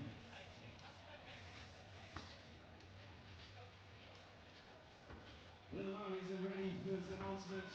Also, Hamburg jetzt im Finale, jetzt ist wieder Basketballzeit. 3x3 Challenger 2026 in Hamburg.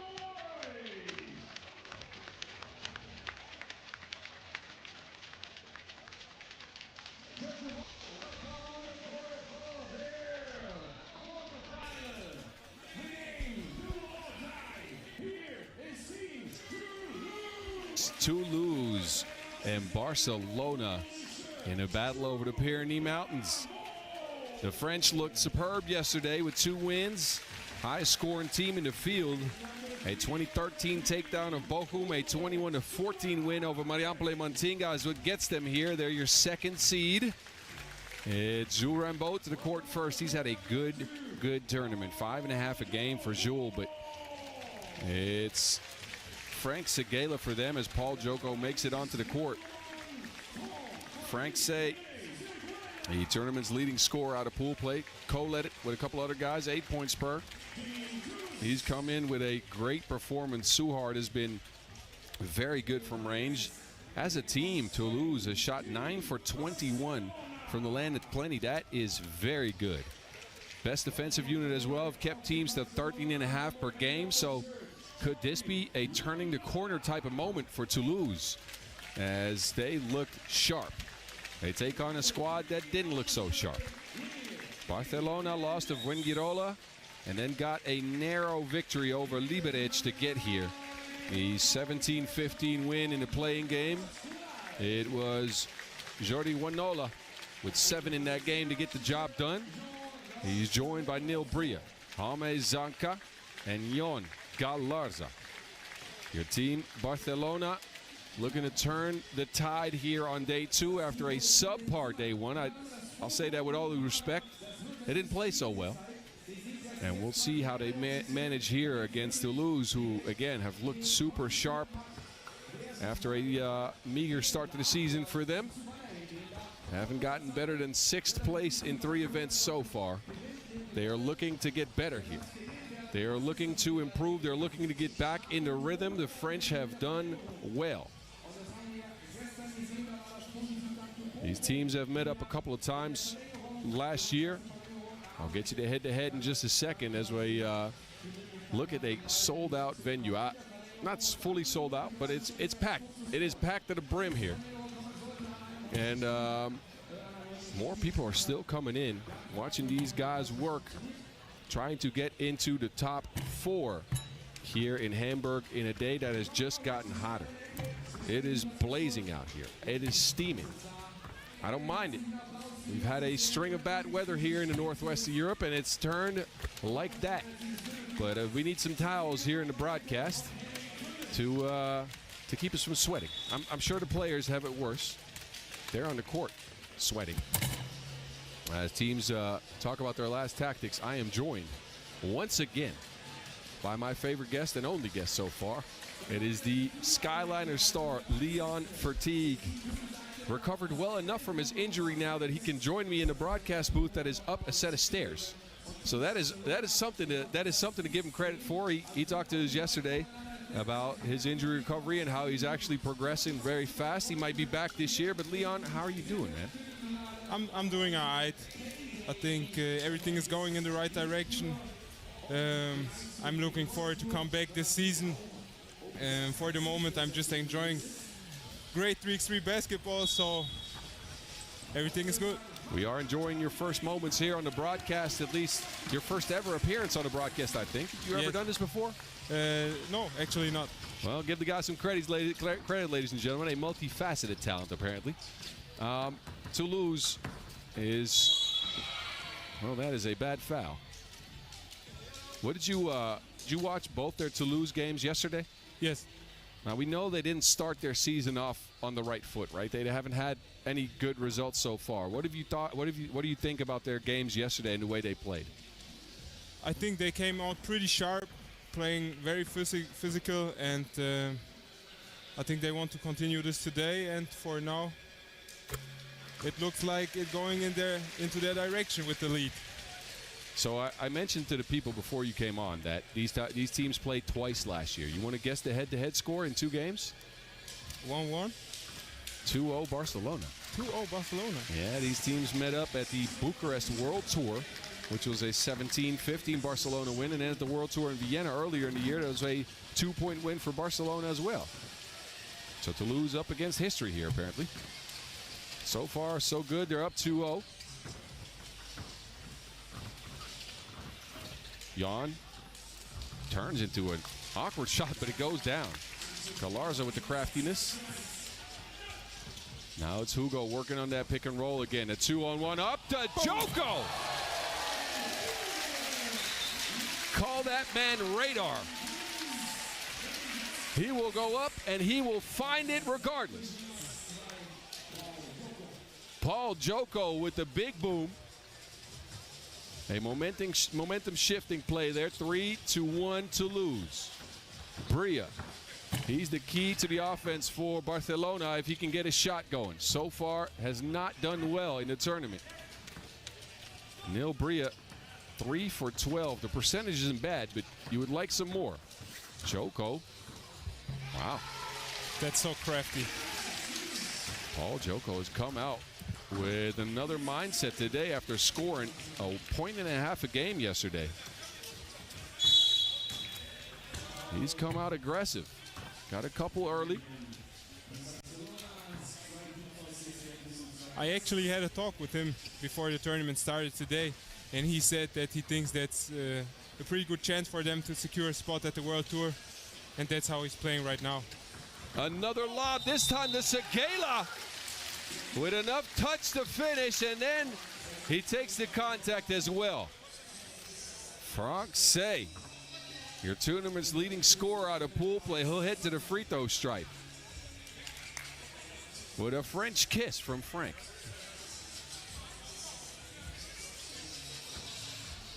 Frank is one of those players, Leon, and I don't know if you agree with me on this. I think he has all the talent in the world, and he is a very gifted player, especially going to the basket, you know, finishing around the rim. Sometimes he disappears. Some games you don't see much of him, and he gets frustrated. But when he plays well, his team goes. Bria, wow. All right, we'll take that.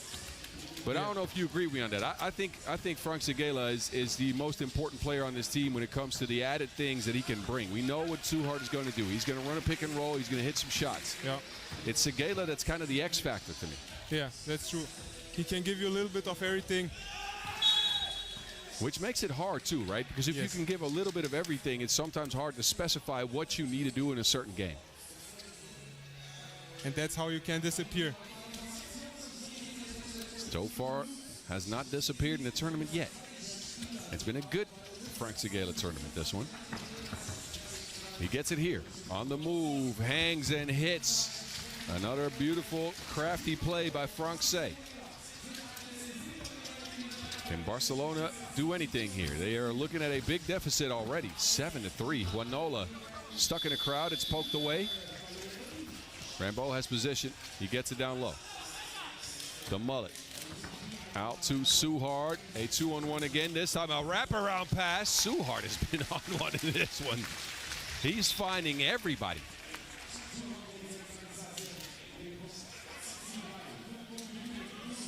Hugo Suhard, don't you play a game of hide and seek with him, because he will win every time. See, I got a smile out of you. That was my goal for today. Bria, bad pass, saved by Zonka. Zonka now looking to separate. Suhard well defended. Barcelona gets the rebound, however. They swing it around. They look to get Jan a touch. Galarza. Man is strong. He's not the most sizable guy, but he's all strength. Yes, he finished a lot of these buckets yesterday too.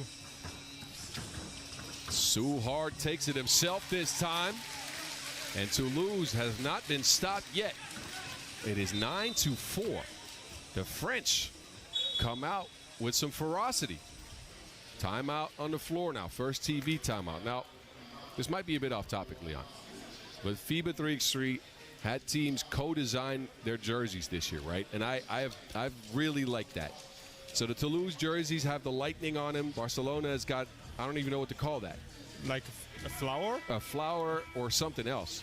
You guys did the same thing, right? How have you liked that process? Were you involved in that? Yes, I was fully involved in that. And for us, it was basically clear what the idea with our jersey was. And we just printed the skyline, which is unique in Germany, Frankfurt. We just printed the skyline of Frankfurt on our jersey. It is super dope. And then you got the word Skyliners on the back where it breaks up the pinstripes. I dig those.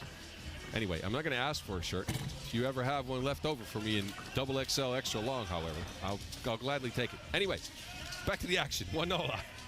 Two-piece. That is what Barcelona needed. A connective score here. It's a three-point game. Joko, even though people stay off of him, his first step is so explosive. Yes. They give him a lot of room to operate, and he still gets to the rack first. Bria, no.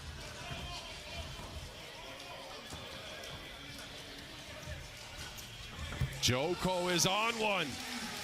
He is on one in this game. Paul Joko finding the offense. 3 points total in pool play. And he's doing a lot of work. Look at that. Gets a piece of, well, actually, that was Frank that got a piece of that. But offensively, Joko has been everywhere. Getting to the rack, knocking down his twos as well. Now, have you played against Toulouse many times? Couple times, definitely.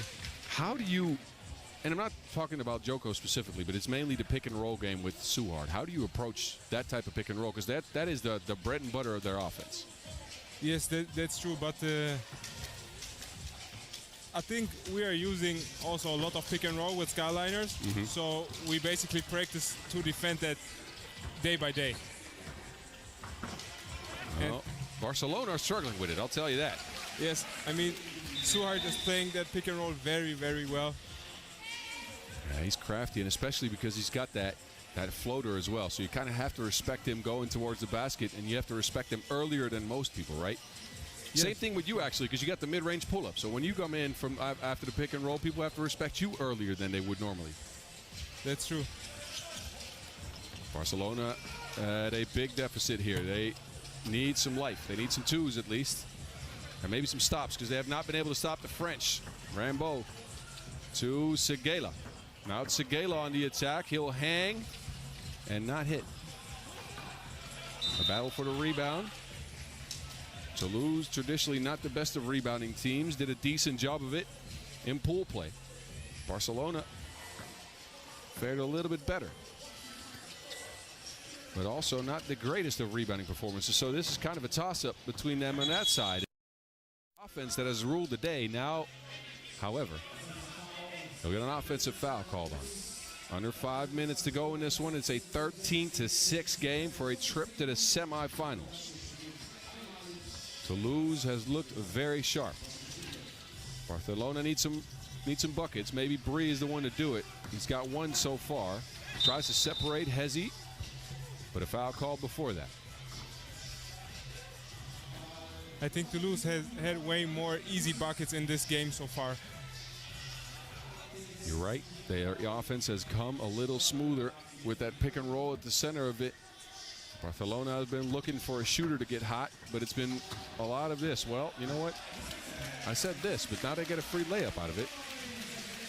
Beautiful pass by Juanola. Suhard again, using the screen. This time to Joko. Joko held up on the baseline. He'll hang, but it's out of time. There's some good defense from Neil Bria, closing off that baseline, not letting Joko get by him.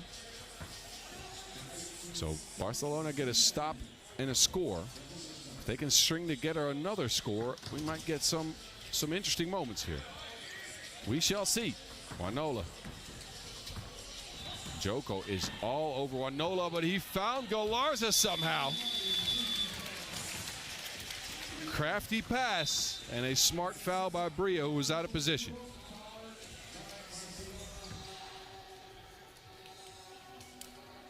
Rambo with position in the paint. Neil Bria had seen enough. Didn't want a piece of that. 4-4 and fouls. Suhard, it's a 2-on-1 again. Suhard waits and lays. He plays at his own pace. That's great work. Wanola. Nuh-uh. Looked like he had an opportunity there. It's the French now that come away with it. Rambo. Dribbles out of the post up, gets it to Suhard. No one home on that possession. Way too easy. The French are pick and rolling the Spaniards to death. Every screen is a layup. And now a foul, and you can see the frustration on the faces of the Spaniards. Did Toulouse score every of their points in the zone besides Joko's 2? I think so, yes. They have just loaded up the pick and roll weapon and fired it at will. Every single screen so far has been a bucket for them. And it's so tough to stop. And look, you play for a team that does the same thing, right? At some point you get in a rhythm. At least that's what I remember from my playing days, and that's a while ago. At some point you get in a rhythm, so there's ways to break that. What do you think Barcelona could try to do to fix that? Because so far they've played over. It hasn't worked. Yes, I think they need to put some more pressure on the ball handler after the screen. However they want to do it, maybe if they start switching. Wanola, no. Zonka cleans up the mess. Let's see what they do here. It forced Segela into a 2. Now the French are shooting 2. Oh, no. If Segela gets hot from the outside, this game might be over very quickly. 17-9, a forced shot here. A call on the floor. I'm not sure who that went to. I think it's the French who got hit with a quick foul. Fight for the rebound here between Joko and Bria. A lot of scrappiness in the game. Neil Bria to Galarza. Now, let's not call that a dunk. That was a hard layup.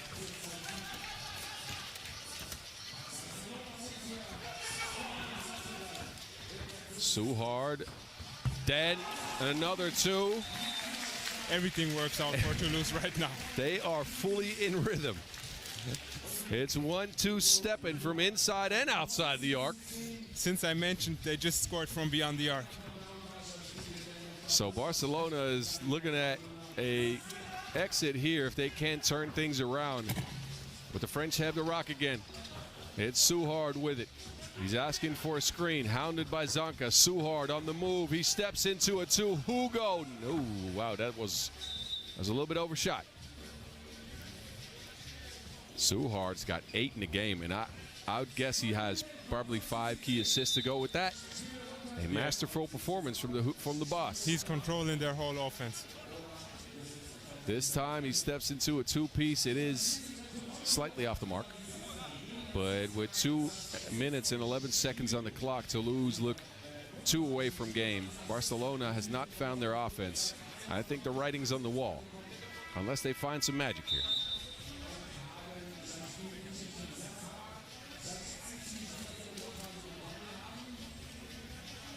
Barcelona do have possession of the Wilson coming out of the timeout here. So they'll get at least one more look at things. Never say never in 3x3. 2 minutes and 11 seconds is like a lifetime in the sport. But with the way Toulouse has looked so far, it might be done here soon. Anyway, Galarza to the rack. He'll sprint in for a layup. Rambo and Segela. Segela down to Rambo. Over Galarza, well defended, but it rolls in regardless. That's so tough. Bria will get an easy lay. They'll just give that up. Toulouse could end it here. They go back down to Rambo. Screening for Segela, and it's poked away by Zonka. Barcelona keep fighting. Got to give them credit for that. They'll keep going. Bria stuck on the baseline. Gets it to Zonka. But that 2-ball has not come around for the Spaniards at all. You need it in a game like this, and the only 2 they got, I believe, was a 2 from Wanola. Yes. That is not enough. Joko has it here, fresh shot clock. They leave him a lot of space. He doesn't shoot it. Screening game, though. It's Suhar. Joko to the rack up. Top to Joko. Oh, no. Oh, no. That would have been a highlight. Especially to end the game. Oh, man. Just off of his fingertips. Too much butter on that croissant.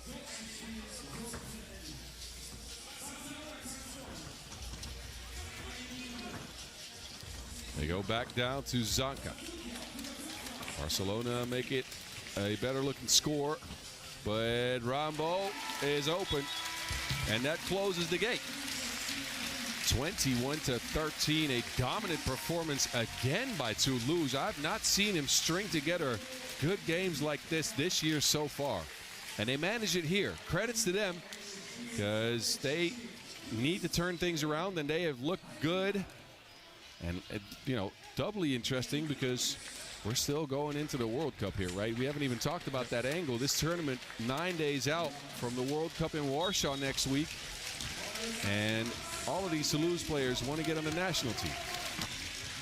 Anyway, take a look at the highlights. We'll reset.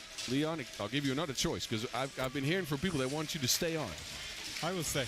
Leon stays. All right, we'll see you in just a bit. The next game coming is a date between Aachen and Los Angeles to see who meets Toulouse in the semifinals. That game slated to start in 13 minutes. We'll see you there.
Vorhin gesehen, eben gerade jetzt nicht. Herzlich willkommen hier beim 3x3 Challenger in Hamburg.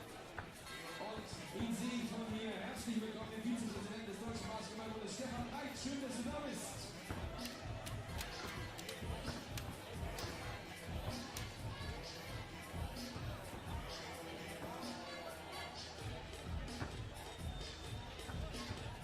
Weil die Hosen so grün und wie die sich ähnlich aussehen. Habt ihr schon gesehen, dass Team Aachen auf dem Feld steht? Hamburg! Wo seid ihr denn? Was ist denn los? Was geht ab?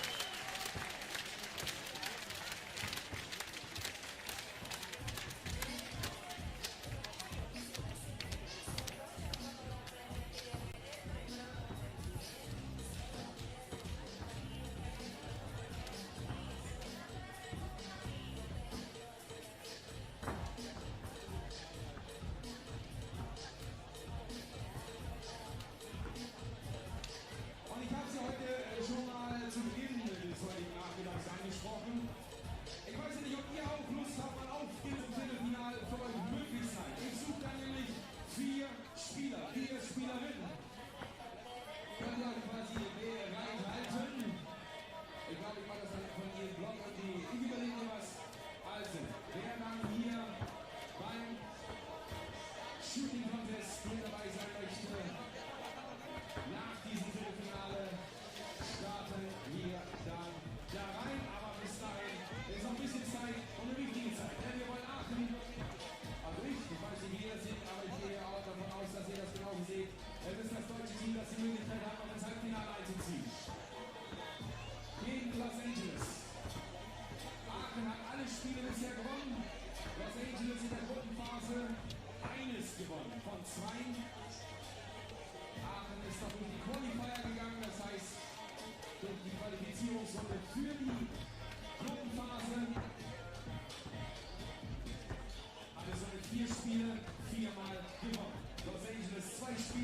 einmal gewonnen.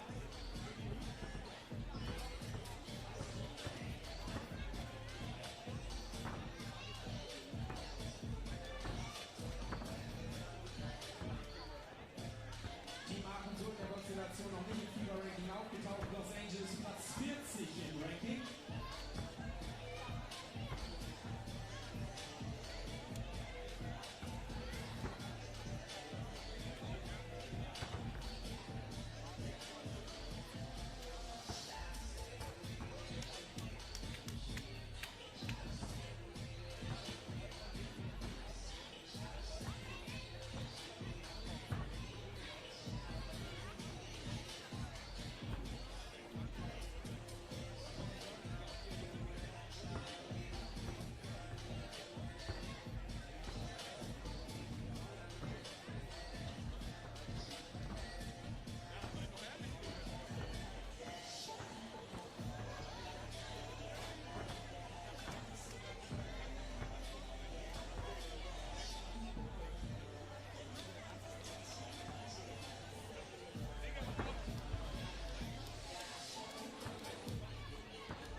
Bist du ready, Augen? Bist du ready für das Viertelfinale jetzt der deutschen Verteidigung?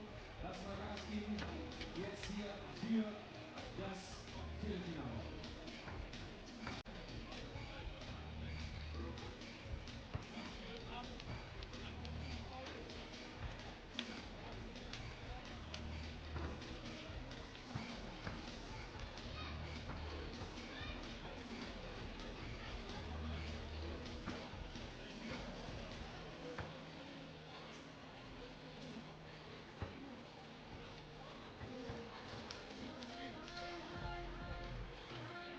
Hier auch noch so ein paar Hintergrundinfos, wo man hier die Spieler aus deutscher Sicht, weiß nicht, wer den Bundesliga-Basketball sich anschaut, dann kennt man vielleicht die Gesichter. Hier der Nummer 3, 4, 2, 6. Team Aachen, alle in der Saison in der Bundesliga am Start. Für das Team, den Anders Chemnitz,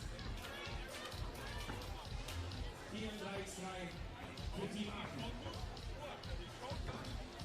Und damit zeigt sich auch einfach nochmal, welches Niveau hier einfach den 3x3 Basketball mit sich bringt, welches Level hier gespielt wird, um sich hier für die World Tour zu qualifizieren. Die ersten drei Mannschaften, also sprich die beiden Finalisten und der beste Dritte. Das beste dritte Team qualifizieren sich für die Mongolei. Auf der World Tour der FIBA 3x3 Tour.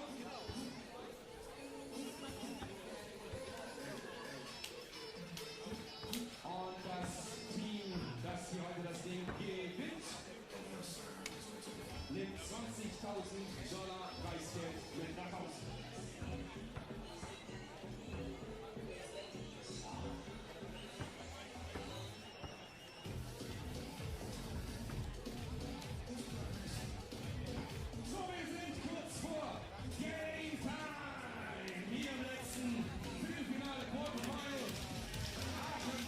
We have Hamburg as we want to figure out who will be in the Final Four, who will meet up with Toulouse in the semis. It is between two teams that not a lot of people expected to be here. And that's just based on their seeding. Aachen and Los Angeles, two of the lower seeds in the tournament. They make it out here for a quarterfinal matchup. We'll get you introduced to the players here shortly, but it should be a good one. The smoke is out. All of the smoke out here on the broadcast as well, as it's your boy the Mountain, joined by the Leon King, Leon Fatigue. Aachen come out first. 4 wins yesterday for Aachen. So they came out of the qualifying draw, where they left a team Cibona behind that many expected to be in the main draw. Then they came out and punched Toronto in the gut, and later took care of Valencia Basket in overtime. They make it out here as one of the more prolific teams from one, but mainly an athletic unit. They can get the job done on defense. It is Kevin Yebo, Jordan Minchev, Kostya Mushidi, and Roman Bedime. 19.5 points per game for these fellas. They have done it in maybe a non-traditional 3x3 way. They have gotten their shots out of one-on-one and ISO balls. They have lobbed it up to Yebo a bunch, but it's worked. What has not worked so well is Los Angeles' offense. 14.5 points per game. Shooting percentage is not great, but they got the job done. Lost to Amsterdam, came back late in that game. It ended up 19-14. A tied game against Utrecht in the last 10-minute sprint of yesterday's action saw Taylor Braun, and I got to get his name right because he told me to. Taylor Braun, who makes it to the court now, come through with an ISO shot to put down Utrecht and get Los Angeles right here, right now. Braun is joined by Lieberman, Cohan, and De Valk. These fellas are feisty. They're actually a very good rebounding team. They picked up 21 rebounds a game so far, 14 offensive rebounds. That's how they got the job done, because again, the shooting percentages are not great. But Los Angeles fight on here, and they get a chance against Aachen. It is your 15th seed and your 11th seed meeting up. Leon, your thoughts on this game? I'll give you free reign here. You can say whatever you want. Well, I think it will be very tough for Los Angeles to find a way to score against Aachen, because all 4 players are just super tall. The length and the athleticism for the German guys who play in the green threads. But on the other hand, Aachen played 4 games yesterday, and we need to find out if they have fresh legs today. You know what it is. If you play 4 games, you're going to be sore the next day. What does that do for your athleticism? What does that do for the strength you come out with? Defense here on Lieberman, a whistle right away. That against Aachen. So a reset option here for LA. Lieberman. The screen from Cohan. Lieberman can't free himself up. This time he drives, and now it's an offensive foul. Cohan, I gave him the nickname the Enforcer yesterday. He said he co-signed it. He was fine with it. Cohan, a part of a lot of the physicality for this Los Angeles team. They fouled 10 times per game in yesterday's action. That is a bit much. For sure. Kostya to Yebo, the leading scorer on this squad, and he drains a 2-piece right away. Yebo, 8 points a game out of pool play. Good marks from 2. And he starts it off here. There's Braun with a trickle down 2. Shooters bounce. Minchev actually led all players in player value after the pool games were over. He'll miss here. And he'll get his own rebound and hustle it back in. Braun with a strong take, and it ends up a late whistle. A lot of physicality already. Man, you are absolutely right. Look at Minchev here clearing out some space, getting the pretty layup to go, and then Braun now to the free throw stripe. But again, I think Minchev had that layup after, what, 2 offensive rebounds? Yeah.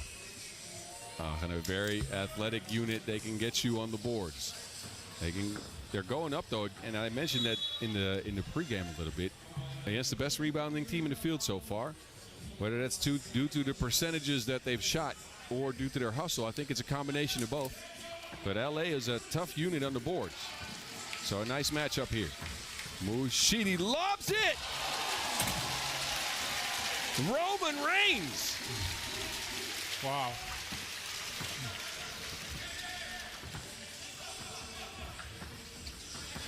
Lieberman sneaks one through. Cohan.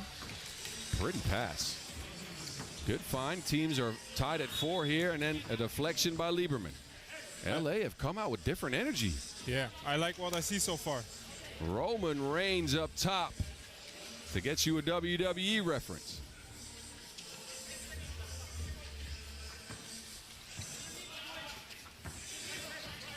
Mushidi hadn't scored so well, but we talked before the game, or you said he is very much a hot or cold shooter, but once the shot starts going and the confidence is up, he is so tough to stop.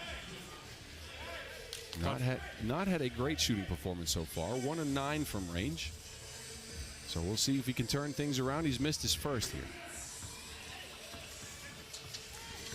This is what we know Brian de Valk to do. One of the more gifted screeners in 3x3 basketball. A guy that in the offseason, I was surprised not more teams looked at him. I know he's come off of a lot of injuries. He ends up joining Los Angeles.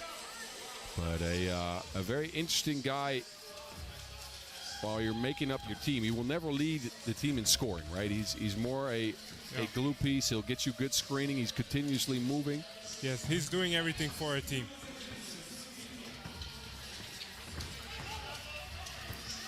Yebo flips it. It's saved in bounds. Mushidi somehow puts it on the rim. It is missed, but that requires some dexterity. Braun to the Valk. The screening game is working for LA. Look at the vault. LA is up by 2. They've found ways to beat the athleticism from the Germans. Now Mushidi is hitting the forehead. This is that foul by Braun.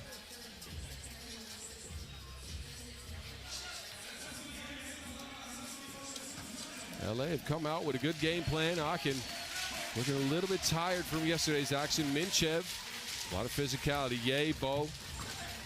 Minchev comes away with another offensive board. He hustles in for the score and 1.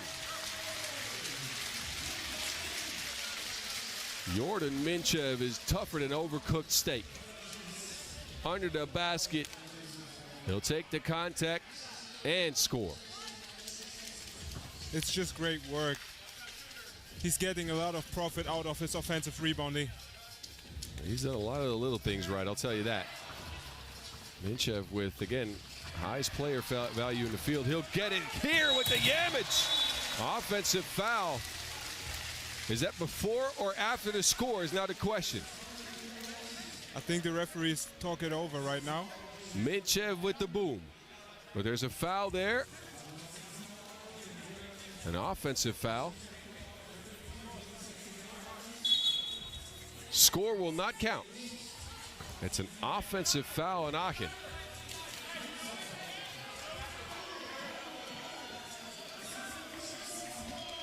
The German gentlemen don't agree, I'll tell you that. This is one thing that could be detrimental to them, right? They don't know 3x3 all that much. We've seen a lot of complaining from them over the last day or so. Yep. Especially when you're tired, that might be something that gets in their way. Mushidi fouled. It's the 5th on LA. Both teams actually had 5 fouls. Which is quite a lot for the playing time. So for your team, is there any rules about this? Like how many fouls do you want to be at this point in the game with just under 3 minutes played? No, there's not a rule like how many fouls we want to have for a certain amount of time. But of course, you will not reach your 5th foul early as it's the case right now. Well, not only the 5th, but now the 6th on Los Angeles. Again, a team that fouled 10 times a game in pool play. Overly physical at times. I like the way they've tried to combat the stuff that other teams have thrown at them, but you got to be disciplined with that physicality. So far,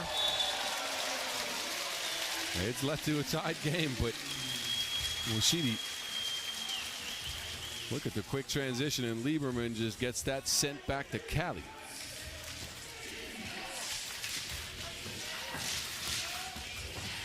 The Vogue to Lieberman. It is the toughest moment of the day to play. The sun is beaming on the court. Lieberman with a wild heave. Mushidi gets a better look from the corner. There's Minchev again with that offensive rebound. He'll flip it in. He has dominated the glass by himself. Cohan, oh my. Oh my. There's that enforcing again. A little too much power. Yeah. Look at this. He drops the shoulder on Yebo, who does a good job selling that contact. Let's be frank here. Yeah. But it was a clear offensive foul. LA better be careful. With 6:45 on the clock, entering our first TV timeout, they are at 7 fouls already. Man, how do you change that? Is there something you talk about here outside of don't foul anymore? Probably not. Okay, so don't foul anymore. That is the mantra now for Los Angeles.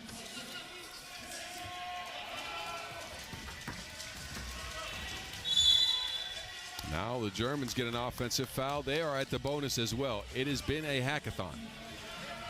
Both teams have not shied away from physical contact at all.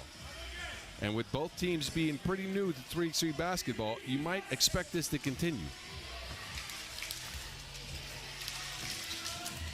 Braun down to the Volk. Now a double foul. Oh my. We're just racking them up left and right. That's a lot. That is a lot. They've gotten 15 fouls so far and 13 points. These teams are fighting like it's a dojo. It is 3x3 martial arts, ladies and gentlemen.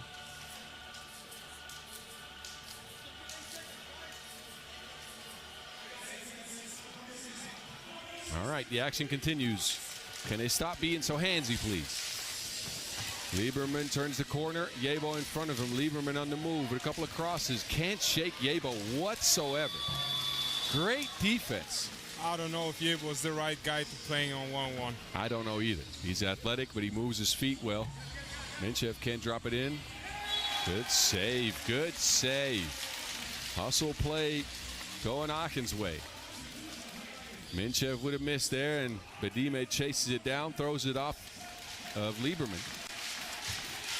Germans get it back.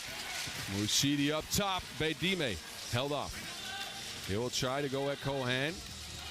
Stuck in the paint. Difficult look. Braun saves it to the wrong team. Minchev has to clear. What's that? His 5th offensive rebound? I think so, yes. He has dominated the glass. Bedime now going at Braun. Difficult attempt again. LA holding up well on defense on these possessions, man. Without fouling for the moment. Yes, I'm about to say that. Without even hacking. It has been a slow burner. The offense so far in this game, drier than dad jokes. Not even a smile, Leon? All right, I see you. I see you. I'll try another one. I'll get you to laugh at some point. We will see. I got a couple for you. Anyway. Braun. Pass into the Volk. That is well played. And then an errant pass. And this is what you can expect out of Aachen. Again, a prolific defensive unit, but sometimes they get that miscommunication and then they try to go a little bit too fast with it. They didn't reach Mushidi. It will be LA ball. Tied game. I think Cohen is asking for a foul right there. Yes, well, he didn't get it. Cohen and Yebo. Oh, no. Oh, no. What is that? That is the worst flopping I've seen in a minute. Oh, you got to call him like you see him. Cohen is trying to sell this. He just drops to the ground. It's fine. Nothing going on. Referees are calming everybody down. If your nickname's the Enforcer, you can't fall to the ground like that. That's a rule. You really can't. Cohen to the Volk, sneaks to a pass, but Brian misses. Mushidi now underneath the basket, clears out some space, no make. Another offensive rebound from Minchev. That's just so impressive. He is a grown man among boys. He will get everything down there. What a weapon to have. In a tight game like this, Mushidi first with a miss. And look at this, Minchev skies in, will finish an easy layup, and now Yebo is on the free throw stripe. Momentum back to the Germans. That is what athleticism will do to you. Jordan Minchev with a beautiful game so far. He's got 4 points, all of them coming off an offensive rebound. 2 free throws for Yebo as Los Angeles now is at 9 fouls. They are 1 away from the double bonus. And if you don't know, that is purgatory in 3x3. After every defensive foul, you'll see 2 free throws going the other way, and then that team gets possession as well, something you don't want. Aachen still at 7 in fouls, that is. And they're really fighting for every hustle ball. In every situation they can get a hand in and earn another possession. Rashidi, one-legged fader. Somehow Cohen ends up with it after hot potato in it with Bedime, who's now guarding Lieberman. Lieberman pulls up on the spot. No.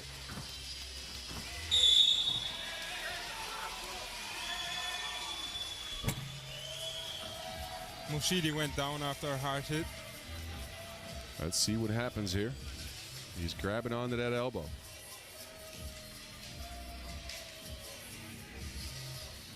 He's up though, but he's still holding that arm. Now Volk's checking in on him. I think that is the 10th on Los Angeles. Yep.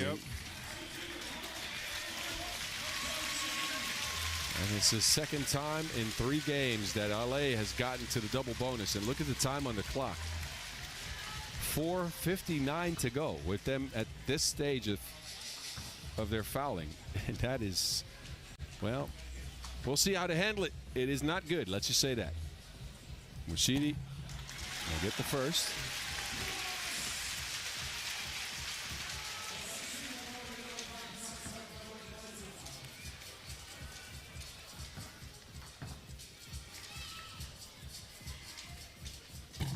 You can't make him pay on both. Split a pair, Aachen have a 3-point lead. 5 minutes left in this game. Mushidi stays out there, so apparently the arm is all right. He's on the attack here. Looking to shake Lieberman. Mushidi to the rack, lefty lay, no, but there's another offensive board, and Yebo now gets involved. Man, this team. I need to repeat it and repeat it. They are getting so many points out of offensive rebounds. Los Angeles, the best rebounding team in the field out of pool play, but they have not had an answer. For these guys, Minchev skies in. That was an athletic take. I was hoping for a little bit more than that, though, Leon. I know you were too. Yeah, definitely. Cohen now, stripped. Minchev is open under the basket. He doesn't get it. The Volk takes over, and he's fouled. 2 free throws coming up for the Volk. They need some scores right now. They do need some scores. These 2 free throws might help because Aachen has been good on the glass like a red wine. I know you don't drink, Leon, so you know nothing about that. I'm not saying I drink, but I do know something about that. I can imagine. Slightly. The Volk. The Volk with a make here. The veteran, the most experienced guy on Los Angeles, trying to lead this team into the semifinals. They're still down by only 4. This game is not over by a long shot. He brings it back to 3. Bedime, Minchev was open. He didn't get it to him. So Leon has a, wow, Minchev saves it. It ends up with LA. The Volk under the basket. He'll score. Offensive foul. Wait a minute. Is that the 9th foul for Aachen? It is the 9th foul on Aachen. The first, a shovel pass into the Volk, and then him and Yebo get tangled up here. Look at this. That is an offensive foul. Yes. I'll say that. Not a smart move by Yebo. So 2 more free throws coming Los Angeles' way. They could tie the game. I don't know if you agree with me here, but as watching this as somebody that's been in 3x3 for a long time, right? You can see the talent for Aachen, but you can also see the inexperience on a lot of plays because Minchev has been open under that basket on a seal probably 6 times. They have never gotten it to him. Yes. So, yeah, go ahead. I think they're missing a lot of easy baskets, but they equalize it with their offensive rebounds. But it's like you said, I think they could have scored way more easy buckets so far. Well, it is that type of game. Yebo's on the floor, an offensive foul now on Los Angeles. It will not result in free throws, but the hacking continues. Oh my goodness, that is not a pretty play. Cohan there inadvertently hits Yebo in the mouthpiece. Yebo will take a seat, as will Cohen. He's trying to explain to the refs that he didn't foul. I think the camera angles would strongly disagree here. Yeah.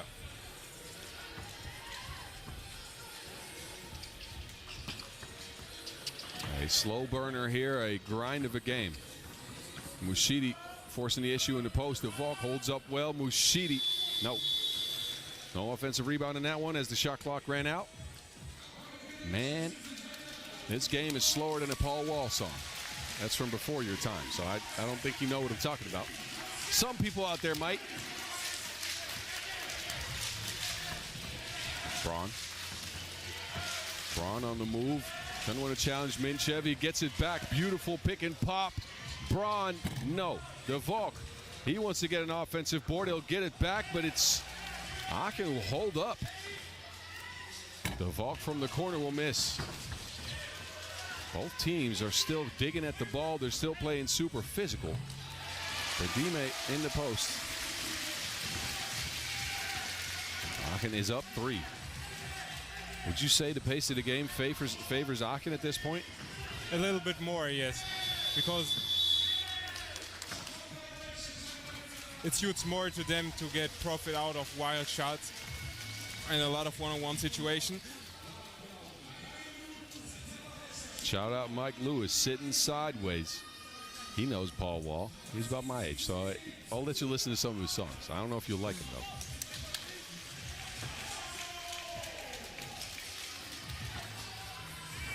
Yebo. And again, this is that stuff that you don't want to see if you're an Aachen fan. A pass to nobody.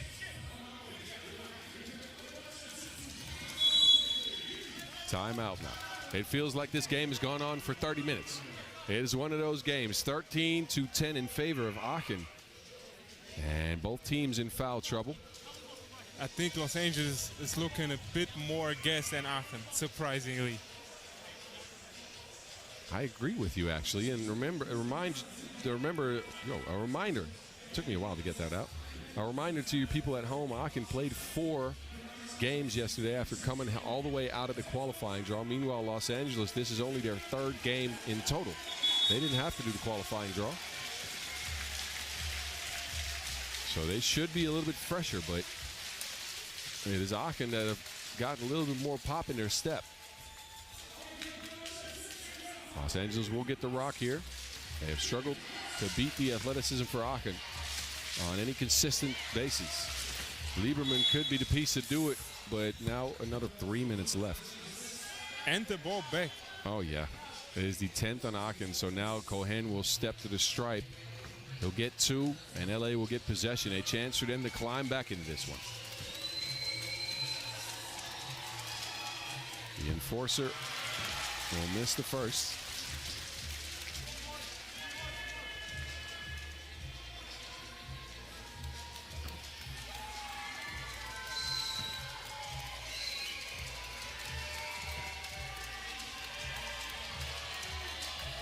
And he's missing the second one.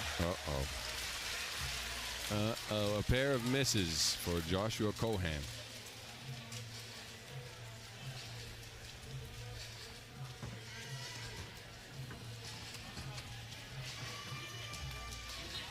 Braun to Lieberman, down to Braun. A chance maybe. Cohan.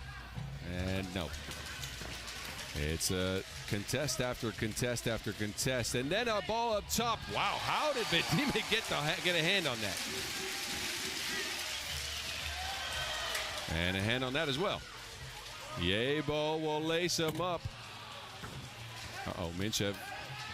Another offensive rebound for Aachen. Wow. Yebo. And another offensive rebound. Yeah.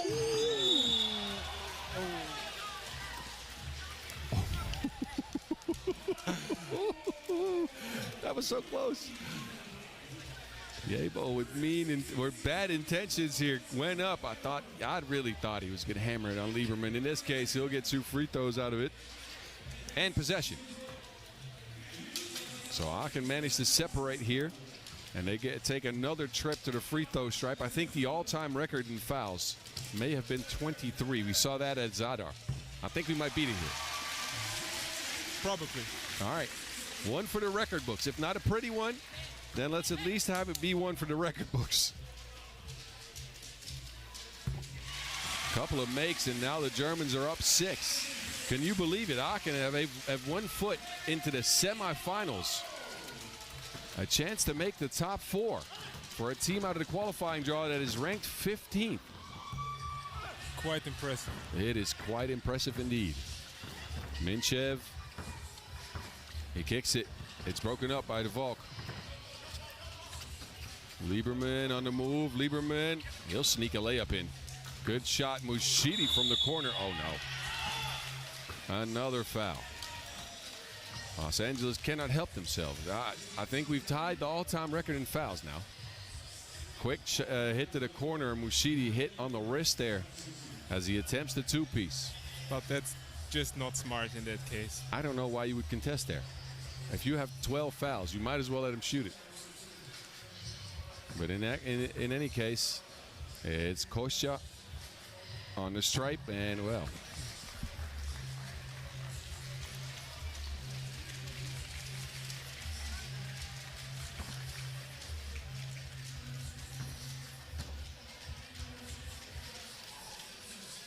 Mushidi with a miss and a make.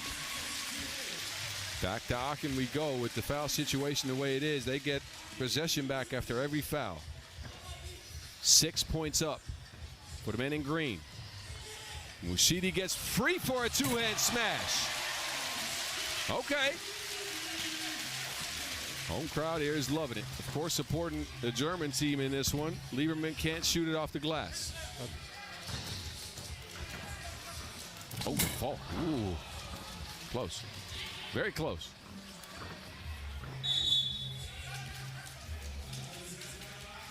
This game has seen a lot of mistakes.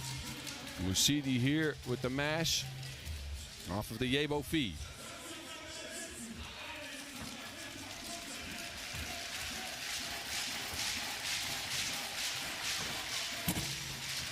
Minchev, another offensive board. It's saved by De Valk somehow.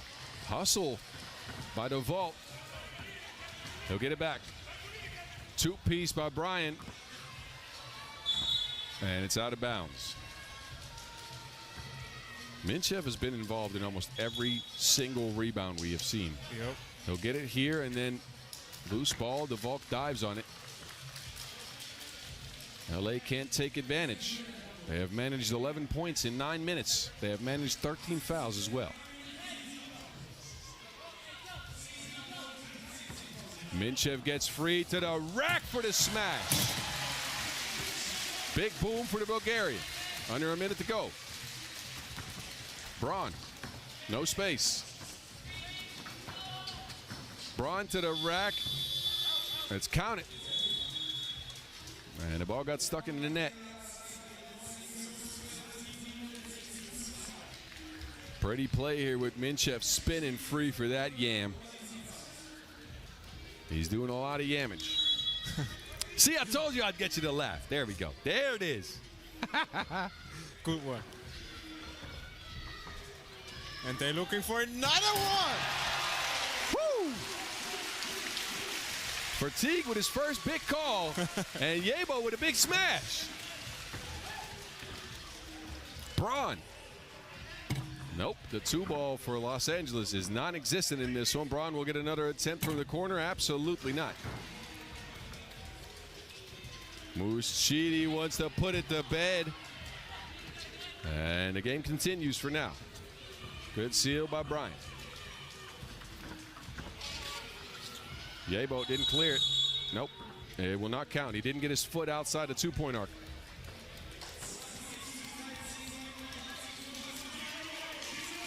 Difficult take for Kevin Yebo, but it's whistled off. But with the time like this, 9.8 seconds, the writing is on the wall. We know what will happen here. Aachen will move into the top 4. It is impressive. We'll get a timeout to extend this game even further. But it is an impressive run by the Germans in their 5th game of this tournament. They get it done again, and look at how they've done it. Up top to Yebo. I like that call, Leon. You did well. Appreciate it. That was nice. You put some bass in that voice. I don't mind it. Yeah, it's just crazy. I think everyone out of Aachen's roster had a big yam in that game. You're right. All 4 players with a pokey. LA will try to get a score up here. Backdoor cut for the Valk. Pretty play. And a shot from the corner will not go. So Aachen move into the top 4 with another beatdown. Another example of what athleticism and physicality can do to you. They take care of Los Angeles in a foul-heavy contest. 23 fouls. I think we tied the all-time record. I don't want to see any more of that. Please, stop it. Anyway, Aachen will move into the top 4. They'll get a date with Toulouse. This is the last we've seen of Los Angeles right here, right now. I'm sure they'll be back. These fellas work at their craft. Watch it one more time in the highlights as we turn things around here after a short break. We'll get everybody a rest for 30 minutes. And then we'll get into the semifinals where we'll see Amsterdam meet up with Fuengirola. And of course, we'll see Aachen again against Toulouse. Any last words, Leon, before we leave? You'll be back, no? I will be back for sure. Wonderful. We'll keep Leon on for the whole day, unless he really wants to leave.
So, wir warten jetzt lange hier.